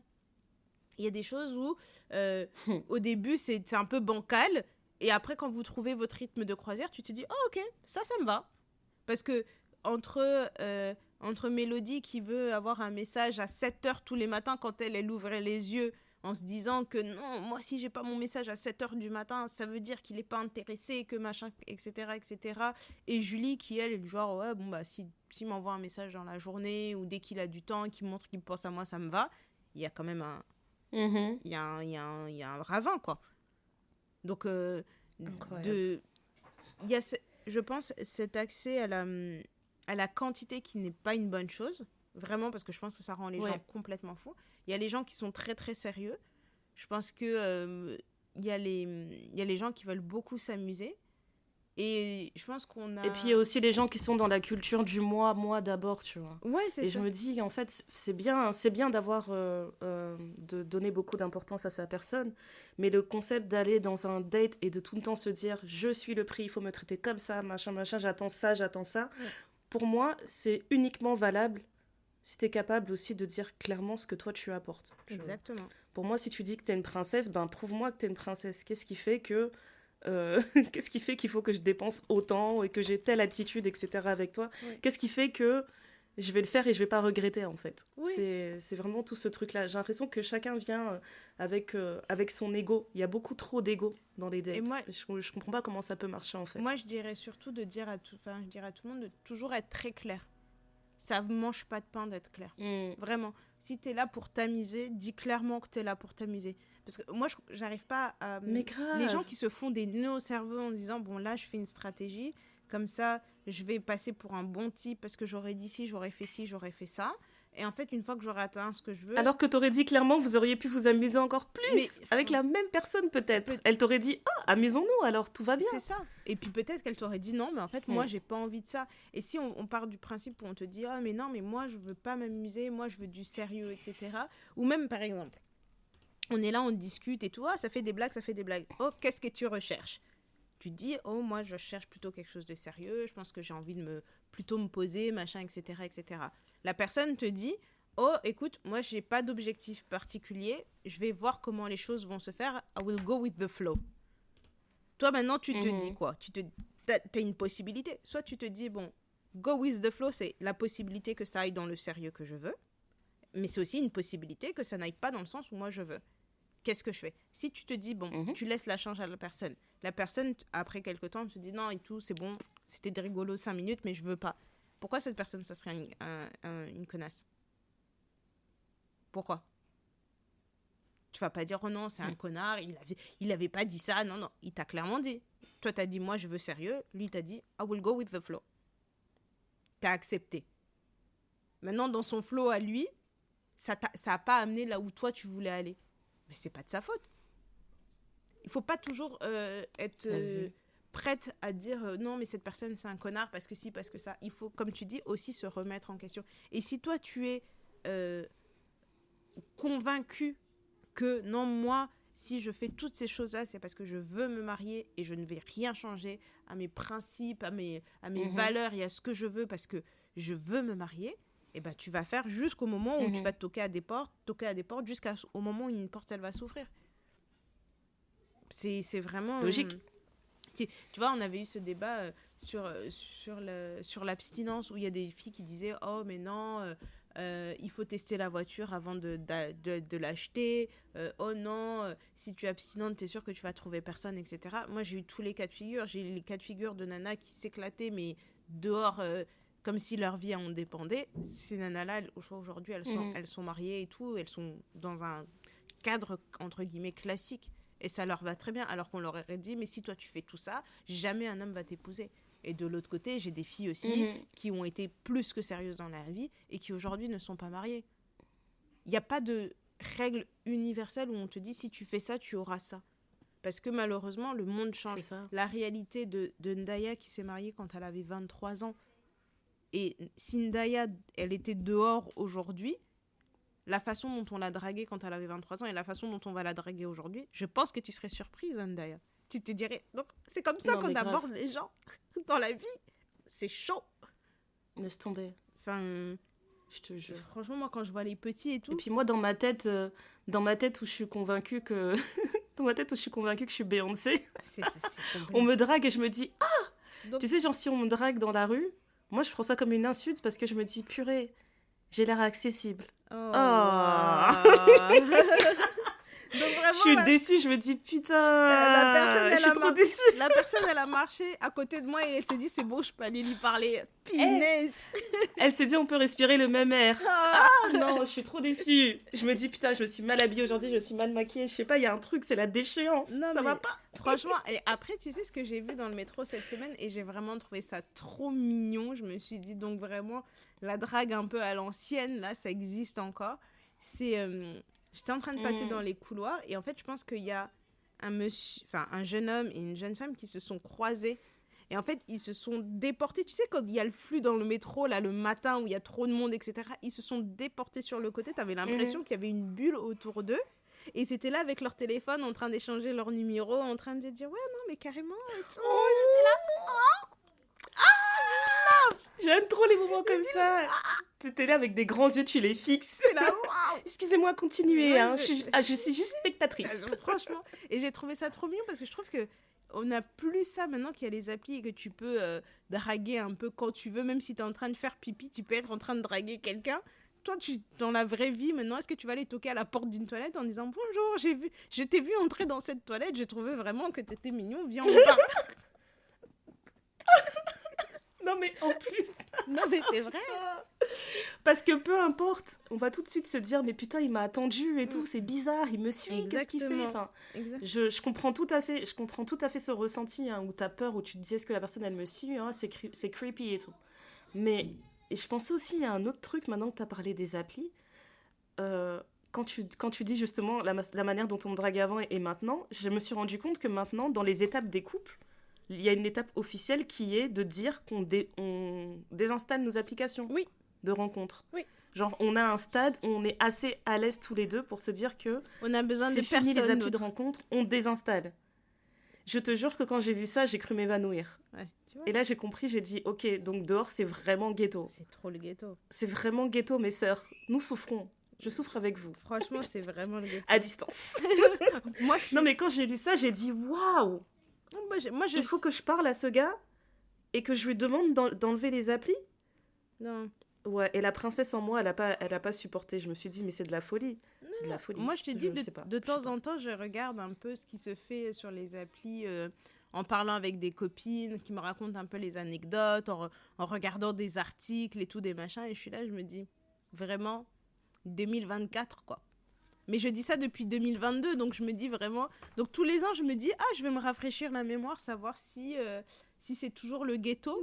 Et après, je parle avec des personnes qui sont concernées et je me dis, ok, je suis bien là où je suis. Vraiment. Je suis bien au chaud. Le dehors. Je te jure. Le dehors, c'est vraiment dehors, quoi. J'ai dit... Outside. J'ai dit, donc dehors, c'est dehors. Attends, non mais... Écoute, ça fait déjà presque 1h30 qu'on enregistre. Il nous reste un tiers de l'épisode, pardon. Non, mais je vais rapidité, là. Je rapidite. Ok. Franchement. Je suis encore sous le choc. Dehors, c'est dehors. Viens, tu supprimes ton appli. La folie de ça. Vous êtes fous. Bon. Le troisième point qu'on voulait aborder et le dernier, c'était le concept qui s'appelle Decenter-Man, donc traduire décentrer les hommes. Et je pense que c'est un truc que j'ai vraiment vu émerger sur TikTok, où tu as beaucoup de femmes, en fait, qui parlent du concept d'observer nos comportements, nos valeurs, tout ce qu'on attribue comme mesure de succès, etc. De vraiment regarder tout ça et de voir si la source de toutes ces valeurs, de toutes ces choses qu'on se met en tête, ne viennent pas de l'homme ou ne viennent pas du patriarcat. Et je trouvais ça intéressant parce qu'en gros, il y avait plusieurs exemples que j'avais vus. Il y avait une personne qui disait, voilà, est-ce que quand tu vas aller dans une fonction où tu sais qu'il va avoir plus d'hommes, tu vas faire en sorte d'être... tu vas t'apprêter différemment pour être plus attirante, que quand tu vas passer un moment avec des amis. Est-ce que quand tu es dans ton groupe d'amis et que d'un coup, il y a un homme qui rentre dans la conversation, ton attitude, elle change, tu balances tes cheveux, tout ça, tu vois, ce genre de choses. Est-ce que le fait de mettre en avant des valeurs qui vont être considérées comme des valeurs d'une femme traditionnelle idéale, c'est des choses que tu mets en avant parce que tu as vraiment ces valeurs ou tu les mets en avant parce que tu sais que ça va être plus intéressant, ça va être mieux reçu auprès des hommes. Après, il y a aussi le concept des femmes qu'on appelle pick-me, tu vois, qui vont faire exprès de tenir des propos controversés, qui vont directement dans le sens de certains hommes alpha, tu vois, pour avoir leur approbation aussi. Changer sa personnalité, changer certains aspects de ta personnalité pour attirer un prétendant, etc. Tu vois, je me rappelle, on avait vu un truc sur Insta qui nous avait fait rire où t'avais une fille qui disait, ouais, quand je poste une story ciblée et qu'il la voit, elle était en mode yes! Yes! Et ça m'avait trop fait rire. Et je me disais, tu vois, quand tu réfléchis à tout ça, genre, même la manière dont tu utilises tes réseaux sociaux, est-ce qu'il n'y a pas un peu de patriarcat et de choses qui sont liées au fait d'attirer l'homme tout le temps dans ça, en fait. Donc le concept, je trouvais intéressant dans ce sens-là, où on se dit qu'en fait, on va vraiment décentrer les hommes, du coup, et faire les choses qui sont en accord avec nos valeurs, mettre en avant notre personnalité, même des aspects qui pourraient être considérés comme pas attirants par des hommes, etc. Tu sais, le fait d'être... juste se permettre d'être weird, d'être un peu bizarre, d'être un peu faux-folle, tu vois, quand tu t'agis sur les réseaux. Parce que je trouve qu'il y a beaucoup de contenu maintenant que je vois posté par des femmes, surtout des influenceuses, où c'est très lisse, tu vois. C'est très, très lisse. Après, je sais pas si c'est vraiment seulement lié aux hommes ou à l'attrait des hommes, mais je trouve qu'il y a toujours ce côté où il faut que tu ressembles à un certain style de femme pour attirer l'attention. Et à force de rentrer dans ce cadre, eh ben, tu perds en fait, tu perds en originalité. Et c'est vraiment la question que je me pose en ce moment, en fait, quand je regarde du contenu. Je me dis, est-ce que je regarde cette personne parce qu'elle est belle ou parce qu'elle a vraiment un truc intéressant, en fait, tu vois, derrière. Et la plupart du temps, je me rends compte que quand tu te poses cette question, bah, y a juste beaucoup de personnes qui vraiment mettent tout sur le capital beauté et esthétique, tu vois. Et ça s'arrête là. Il n'y a plus rien d'autre derrière. Et je trouve ça vraiment intéressant dans le concept de Decentreman. Je trouve intéressant dans le sens où ça permettrait à certaines personnes de retrouver leur personnalité, leur véritable personnalité. Et ben, du coup, de s'aimer un peu plus aussi. Mais ce que j'avais trouvé intéressant dans ce sujet, c'était une vidéo sur laquelle on est tombé. Ça m'a trop fait rire parce que je crois qu'on a vu la vidéo ensemble. Et après, on se l'a envoyée mutuellement, genre, ouais, il faut qu'on en parle! Où c'était une fille célibataire qui en gros disait alors j'adore le concept, vraiment super les filles, waouh, descentrons les hommes, trop cool. Ok, maintenant concrètement je suis une femme célibataire, je suis hétérosexuelle, j'aimerais bien sortir avec un homme. Comment on fait? C'est-à-dire comment ça se passe? J'avais trouvé ça trop drôle. Où elle disait non mais vraiment genre dites-moi comment je fais en fait, comment je fais pour les décentrer, rester moi-même et en même temps en rencontrer un. Et c'est là que je trouvais ça intéressant. Je me suis dit, bon, débattons là-dessus dans le podcast. Comment on fait pour décentrer les hommes et en même temps vouloir sortir avec un homme? Complexe. Moi, le premier point que j'avais noté, parce que j'aime trop te poser des questions, après je te laisse, je te dis, débrouille-toi, Néné. Alors, comment on fait? Elle tire à balles réelles parce qu'il n'y a que moi Je te il y a jure. que moi sur cette terre, apparemment. Il n'y a que toi. C'est toi qui as les réponses à tout. Franchement. Non, moi, la première question que je me posais, c'était comme pour toutes les choses qu'on fait, en fait. Ok, le Dissenter Man, il est... En fait, quand tu décides de suivre ça, c'est dans quel but, tu vois? Je me dis, quel est l'objectif à atteindre derrière tout ça, tu vois? C'est de te retrouver parce que tu as l'impression que tu n'es plus vraiment toi-même, etc. Enfin, tu vois, je me dis que une fois que tu réponds à cette question, eh ben, tu sais déjà comment mieux naviguer cette idée de décentrer les hommes et de réussir à en rencontrer un malgré tout, tu vois? Parce que je me dis, j'y réfléchis, hein, parce que je pense que je suis rentrée un peu dans cette manière de penser par rapport à ce que je postais sur Instagram. Mhm. D'ailleurs, mon compte Instagram, il est passé en privé parce que pour plein de raisons différentes. Mais je me rendais compte en fait que on aime tellement se montrer sous notre meilleur visage Mhm. que des fois j'ai l'impression qu'on n'arrive même plus à être nous-mêmes. Et je me disais par exemple, c'est tout bête quand tu te filmes, tu tiens le téléphone bien droit Mhm. parce que tu sais que si tu le tiens en bas, ça te fait un double menton, tu vois. Mhm. C'est tout bête. Mais... Et du coup, je me demandais, est-ce que c'est juste moi qui suis au contrôle de mon image pour moi-même ou est-ce que je suis au contrôle de mon image parce que je sais que n'importe qui peut le voir et que j'ai pas envie d'être perçue comme quelqu'un qui est pas comme une meuf qui est pas une belle gosse, tu vois. Mhm. Donc toutes ces questions-là, je me les posais. Enfin, je sais pas si ça part dans tous les sens, mais je me posais toutes ces questions et je me suis dit, tu sais quoi, je me casse la tête pour rien, je vais mettre mon compte en privé et il y a que les gens que j'ai déjà vus en vrai qui vont voir ce que je poste et puis ça s'arrête là, tu vois. Mhm. Mais Alors, beaucoup de donc questions. Ça va effectivement, beaucoup de questions, oui. effectivement dans tous les sens, mais c'est comme quand tu réfléchis pour quelque chose de manière générale, quand tu es un humain. Moi, ce que je veux dire, c'est que sur ce concept de décentrer notre vision par rapport au fait que non, on le remet sur nous. Parce que décentrer, recentrer, j'ai l'impression que c'est un peu être la focale. Mhm. Je dirais que ça fait partie des choses où... alors, comment je peux l'expliquer ? Je vais le dire comme ça en disant que il faut... on recentre beaucoup, on est dans une vague depuis quelques années où on doit penser à soi. On est sur une vague très égocentrique, mais pas au sens négatif du terme. Vraiment dans se dire que moi, qu'est-ce que je veux, qu'est-ce que je suis, etc. Donc, on est dans une génération où on se pose énormément de questions de ce qu'il faut pas, etc. Donc, effectivement, tu as le côté un peu extrémiste où on dit oui, mais les valeurs des années 50, c'est ça les vraies valeurs de la famille, c'est ça les machins. Et tu as le côté post-mai 68 où on pète tout et on est genre, on va être ultra progressiste. Donc, tu as les hyper conservateurs et les ultra progressistes. Et après, il y a nous Très très clivant. Ouais. qui sommes au milieu de tout ça. Oui, effectivement, j'ai vu beaucoup de vidéos disant oui, les femmes des années c'était les vraies femmes. Regardez nos mères, elles n'ont jamais divorcé, elles ont fait ci, nos mères, nos grands-mères, elles ont fait ci, elles ont fait ça. C'est toujours nos mères, nos mères. Et en plus, ces gens qui disent ça, je suis sûre qu'ils n'ont jamais parlé de ça à leur mère. Ils vont s'asseoir avec leur mère, ils vont déchanter. Hein. Exactement. Ils vont dire ah, maman, t'as souffert, je savais pas, oh, pardon. Exactement. Donc, moi, il y a cette partie-là où je me dis, en fait, prendre des décisions en citant des personnes sans en avoir parlé avec ces personnes-là, sans avoir vu, ou même ne serait-ce que, comme on dit, marche 1 kilomètre dans mes chaussures avant de parler.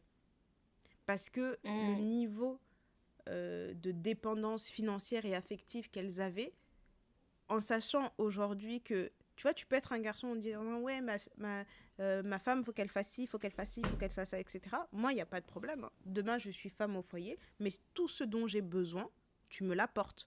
Oh non, c'est pas normal. C'est-à-dire, nos mamans ou nos grands-mères, qui tu dis, qui faisaient ci, ça, de quoi on parle là? Leur travail, c'était d'être mère au foyer. Donc, si moi, je fais le choix aujourd'hui d'être maman au foyer, tu peux me demander tout ce que tu veux, je vais faire. Mais par contre, si je te dis « Ah chérie, j'ai besoin de tel sac, débrouille-toi pour m'acheter mon sac. » Ah chérie, je pense qu'on devrait être dans un plus grand appartement parce que si, parce que ça, avec les enfants, là, on est trop à l'étroit. Débrouille-toi pour rendre ça possible. Débrouille-toi, frère. Tu vois ? Mais ça me fait trop rire parce que, franchement, vraiment, in a million years, Néné, je t'imagine jamais faire ça. Mais... Comment je te vois tellement pas là-dedans. Oui. Je te vois faire plein de choses. Hein. Mais ça, c'est sûr que je te vois pas dedans. Eh ben, je vais vous surprendre. Je vais vous surprendre. Attention. Aujourd'hui, j'annonce. Je t'imagine tellement pas. Aujourd'hui, je vous annonce. Néné est devenue femme au foyer. Jamais. Non, c'est pas vrai. Parce que je te crois même pas. Non, c'est pas vrai. Mais, tu vois, il y a le côté aussi ultra progressiste. Tu sais, moi, je me suis challengée parce que je dis, quand la façon dont ma mère m'a éduquée, c'est d'être la petite femme parfaite. Donc, ton mari rentre, la table est prête, la nourriture est prête, le linge est préparé, le lit, on met une bouillotte dans le lit parce qu'on ne se couche pas dans un lit froid. Tu vois, toutes ces petites choses qu'elle faisait pour nous et pour mon père et tout ça, en sachant qu'elle travaillait et qu'elle avait beaucoup d'enfants.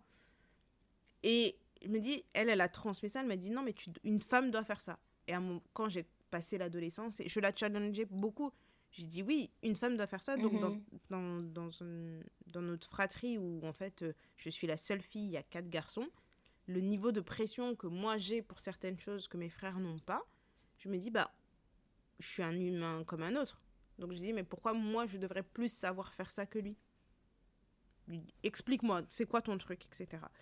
Et effectivement, et aujourd'hui, quand moi, je me retrouve chez moi dans ma maison où je me vois faire des choses, à un moment donné, je me suis posée, je me suis dit... est-ce que je fais ça parce qu'on m'a dit que je devais faire ça ou est-ce que je fais ça parce que ça me plaît de faire ça ? Et tu vois, par exemple, bêtement, j'ai toujours fait beaucoup à manger. J'ai toujours aimé faire à manger, etc. Et à un moment donné, la rébellion, c'est non, je ne fais plus à manger parce que c'est un signe d'asservissement. Comment ça, moi, je suis la seule femme et c'est moi qui dois faire à manger pour tout le monde, c'est pas possible, etc. Sauf qu'en vrai, de vrai, j'adore faire à manger. Ça ne me dérange pas de faire à manger du 1er au 31. C'est l'endroit Exactement. où je réfléchis le mieux. Donc, quand je suis dans ma cuisine, je mets ma petite musique, je fais mes petits plats, mon cerveau, je résous tous les nœuds de mon cerveau à ce moment-là. Je ne vais pas arrêter de le faire parce que c'est une tâche qu'on a attribuée aux femmes et que dans mon ultra-progressisme, je vais dire non, en fait, j'arrête de faire ça, c'est dégueulasse, etc. Non, c'est quelque chose que moi j'aime bien faire. Et de la même façon, la vidéo que tu disais, où la femme, elle disait moi je suis une femme hétérosexuelle qui a envie de sortir avec des hommes. Oui, men are trash. Maintenant, je fais comment ? Parce que j'ai envie d'être avec un homme. Donc, je trouve que c'est compliqué de naviguer dans ces eaux-là parce que on nous accable d'informations. Enfin, on nous donne beaucoup trop... Enfin, on a trop d'informations. Si tu fais ça, ça veut dire que t'es comme ça. Si tu fais ça, ça veut dire que t'es comme ça. Si tu machin, etc. Tout est un peu compliqué. Je suis complètement OK sur le fait que notre vie ne doit pas être définie en fonction de un homme. S'il te voit que tu es comme ça, ça veut dire que il va pas vouloir venir te chercher. Et ça va vite dans de toute façon, toi, t'es compliqué, c'est pour ça que t'arriveras pas à te marier. Non, en fait. Je sais changer ma roue de voiture. Est-ce qu'un homme va se sentir moins homme parce que si jamais j'ai une panne sur l'autoroute parce que mon pneu est crevé, je suis capable de trouver une solution. Je peux changer, mettre mon pneu galette, rouler un petit peu pour aller au garage jusqu'à temps qu'on me change ma roue. Est-ce que ça, en tant qu'homme, tu dois te sentir challengé, piqué dans ta masculinité parce que je sais monter un meuble, parce que je sais peindre un mur, parce que je sais tondre une pelouse? Non, de la même façon que moi, dans ma féminité, je me sens pas challengée parce que mon gars, il sait faire à manger. Enfin, c'est pas un truc où je vais me dire « Ah, punaise !» Donc moi, en tant que femme, lui, il fait mieux à manger que moi. Non. Ou parce qu'il repasse mieux les chemises que moi. Ou parce que, je sais pas, quand il a coiffé l'enfant, tu te dis « Ah, bien joué, en tout cas, moi, j'aurais pas réussi à faire les baby hair comme toi, t'as fait les baby hair. » Est-ce que ça, c'est des choses qui vont me piquer dans ma féminité ? Non, je crois pas. Vraiment, je pense que c'est, comme on le dit depuis tout à l'heure, c'est que chacun définit son prisme, en fait. Dans mon prisme, moi, ce que je veux, c'est ça, c'est important et c'est la façon dont je vais voir mes choses. Et c'est ce qui a de l'importance pour moi. S'il y a des femmes qui pensent qu'en étant une petite épouse modèle à l'abri Van de Camp, c'est ça qu'il leur faut pour leur trouver un mari, etc., et que ça leur convient, tant mieux. Et s'il y en a d'autres qui veulent pas de ça, elles veulent pas de ça. Enfin, il n'y a pas de...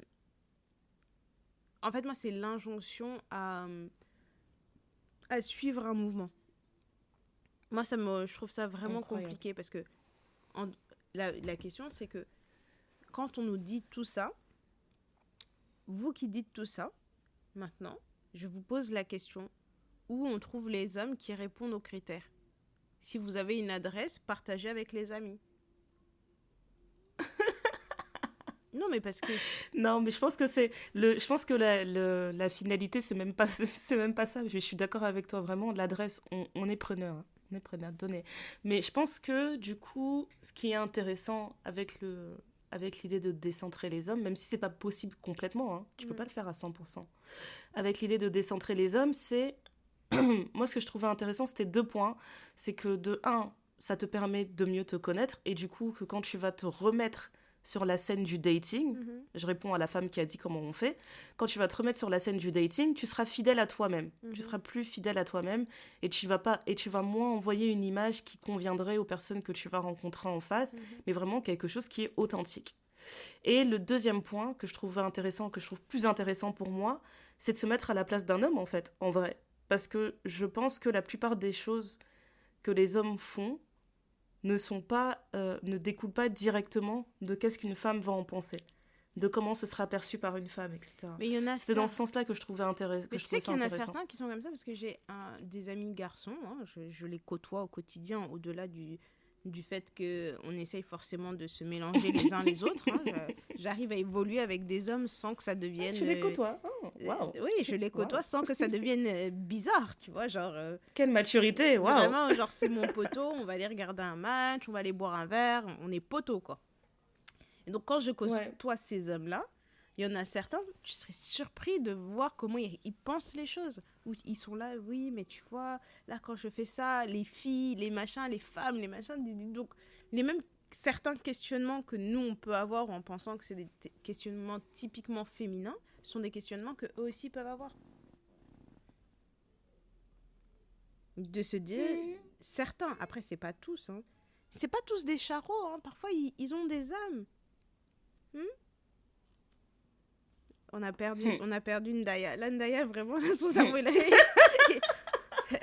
qu'elle raconte ? En fait, je t'entends. Qu'est-ce qu'elle raconte ? Mais je me dis juste que... Ce que je trouve intéressant, c'est juste... Pour moi, c'est la propension. La manière dont on est obligé de créer même un mouvement pour dire « Venez les meufs, on décentre les hommes », ça veut tout dire. Ça veut dire que majoritairement, on a tendance à vraiment les centrer dans tout ce qu'on fait, dans tout ce qu'on dit. Et je pense pas que ce soit un problème majeur du côté des hommes. Je pense que le problème, justement, c'est qu'ils ne centrent pas assez les femmes. Ah, ça ?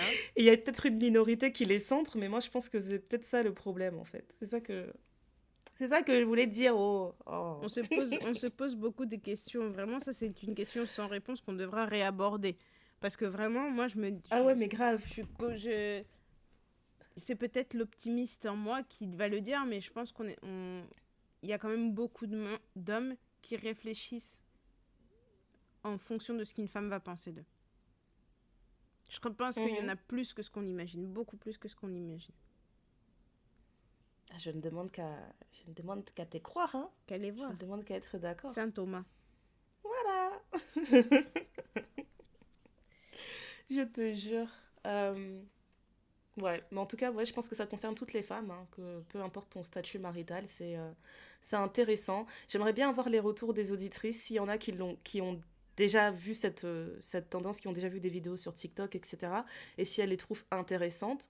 Mais ouais, moi, je me disais que ce serait un truc intéressant à prendre comme une sorte de cure ponctuelle, tu vois. Tous les 6 mois, tu regardes un peu tes comportements, tu te dis, on va remettre un peu en question, voir si je suis toujours fidèle à moi-même ou si je commence à me laisser un peu trop influencer. Je trouve que c'est un peu... Ouais, ça va aussi avec les discussions qu'on avait eues justement sur l'influence et sur comment rester soi-même et pas être complètement... Et pas être complètement une éponge, en fait. Exactement. Tu vois, t'absorbes plein d'informations, t'absorbes plein de façons de faire. Est-ce que c'est toujours fidèle à toi-même ? Est-ce que c'est lié à tes propres valeurs ? Donc moi, je le recommanderais dans ce sens-là. Au quotidien, toute la vie, je pense pas que ce soit possible. Mais je pense que c'est intéressant ponctuellement, quoi. C'est une sorte de nettoyage de printemps. Ouais. Voilà. D'accord.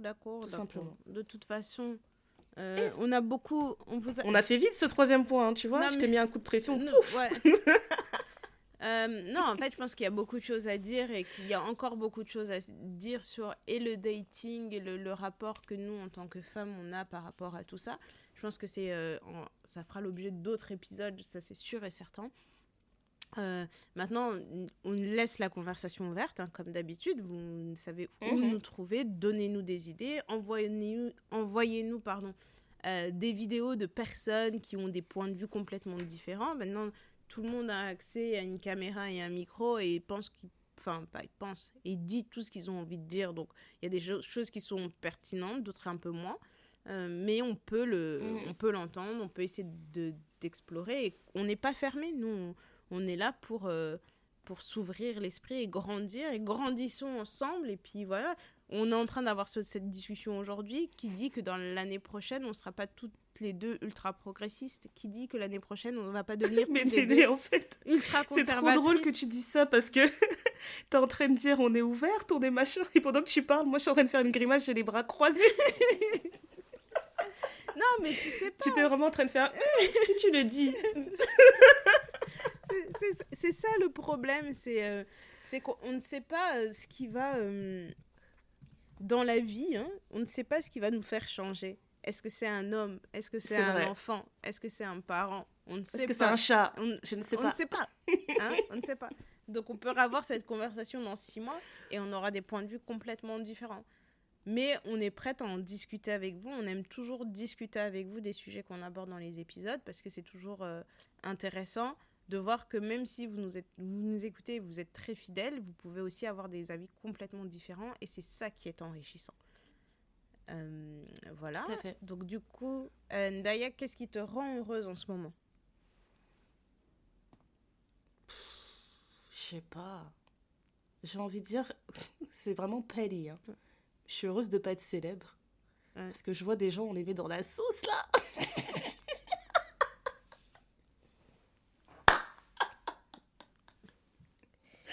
Ah, je pense que j'aurais jamais supporté d'être connue. Tu ne l'es pas encore. Pas encore. Pas encore, mais pour l'instant, je savoure. Non. Anonymat est mieux. Franchement. C'est tout ce que j'ai à dire aujourd'hui. Ça me rend plutôt heureuse, oui. Et toi, Doudou, qu'est-ce qui te rend heureuse? Moi, qu'est-ce qui me rend heureuse? Oh là, c'est une bonne question, hein. C'est vraiment une bonne... Je sais pas, le soleil est revenu. Oui, mais il nous a... On se voit bientôt. Le soleil est revenu, il nous a trompés, il est là une semaine, après il répare, il a dit « Hey, remember me ?» Après il a dit « Bye !» T'as vu? Il a dit « Bye !» Non, qu'est-ce qui me rend heureuse? M'énerve. Ce qui me rend heureuse en ce moment, c'est la reprise sérieuse du sport. Ça rééquilibre un peu mes hormones, mes sautes d'humeur, mes machins, je trouve. Je pense que c'est ça Ouais. qui me rend heureuse en ce moment, c'est les sports. Pour combien de temps, je ne sais pas. Mais en tout cas, Ouf, on va voir. Hein. franchement. En tout cas, moi, je suis contente pour toi. Mais franchement, tu sais que je réalise toujours pas. Hein. Genre, avant, on se voyait H24, et là, on est là, on regarde nos calendriers. C'est dans quel trimestre que tu peux revenir? Gna, gna, gna. C'est Le abusé. mois prochain, tu viens C'est quand? plus pareil, hein. Non, c'est la vie d'adulte. C'est plus pareil. La vie d'adulte. Ouais, Inch'Allah, en avril, je viens. Hein. Bah déjà, moi, là, je viens Ouais. 2 fois. Hein. On va voir. Ouais, j'avoue, ça, c'est cool. Je viens 2 fois. Même mes enfants, ils ont dit quoi? Genre... Ils étaient trop heureux. Surtout la deuxième là qui me dit donc en fait là quand tu viens tu restes jusqu'à mon anniversaire. J'ai dit alors non chérie parce que j'ai un travail mais je viens, je repars et je reviens. Elle a dit ah ok cool. Elle m'a dit Elle a dit, très bien, elle a très dit bien. n'essaye pas de Elle m'arnaquer. fait déjà des programmes. Le plus important c'est mon anniversaire. Bon elle avait demandé j'avais Laisse déjà tomber. dit oui. C'est ça le problème. Elle m'a dit Ouais, mais elle a eu le temps d'oublier, elle. Comme elle est pas trop égocentrique, tu vois, elle a pas pensé du tout à ça, elle a oublié, elle a continué sa vie, quoi. ah, Pas comme l'autre, là. oh, on n'est pas là pour tirer à balles réelles sur les enfants des gens. Hein bon. Sur les enfants, je te jure. Sinon, vous Enfin, bref. savez où nous retrouver comme d'hab, Instagram, Twitter, et on continuera d'appeler ça Twitter. Pour poursuivre la conversation, n'hésitez pas à vous abonner à notre newsletter bimensuelle qui est sortie cette semaine. Ding, ding. On se donne rendez-vous Yes. dans 2 semaines. Quel sujet on va explorer dedans? On ne sait pas. Parfois, vous lisez, vous nous lisez, vous dites là, oh là là, elle parle. Bah, continuez de nous lire. Parfois, il y a des surprises qui se cachent dans cette newsletter, mais on ne vous en dira pas plus. Et on se donne rendez-vous la semaine prochaine pour un nouvel épisode. À bientôt. Bye, yo.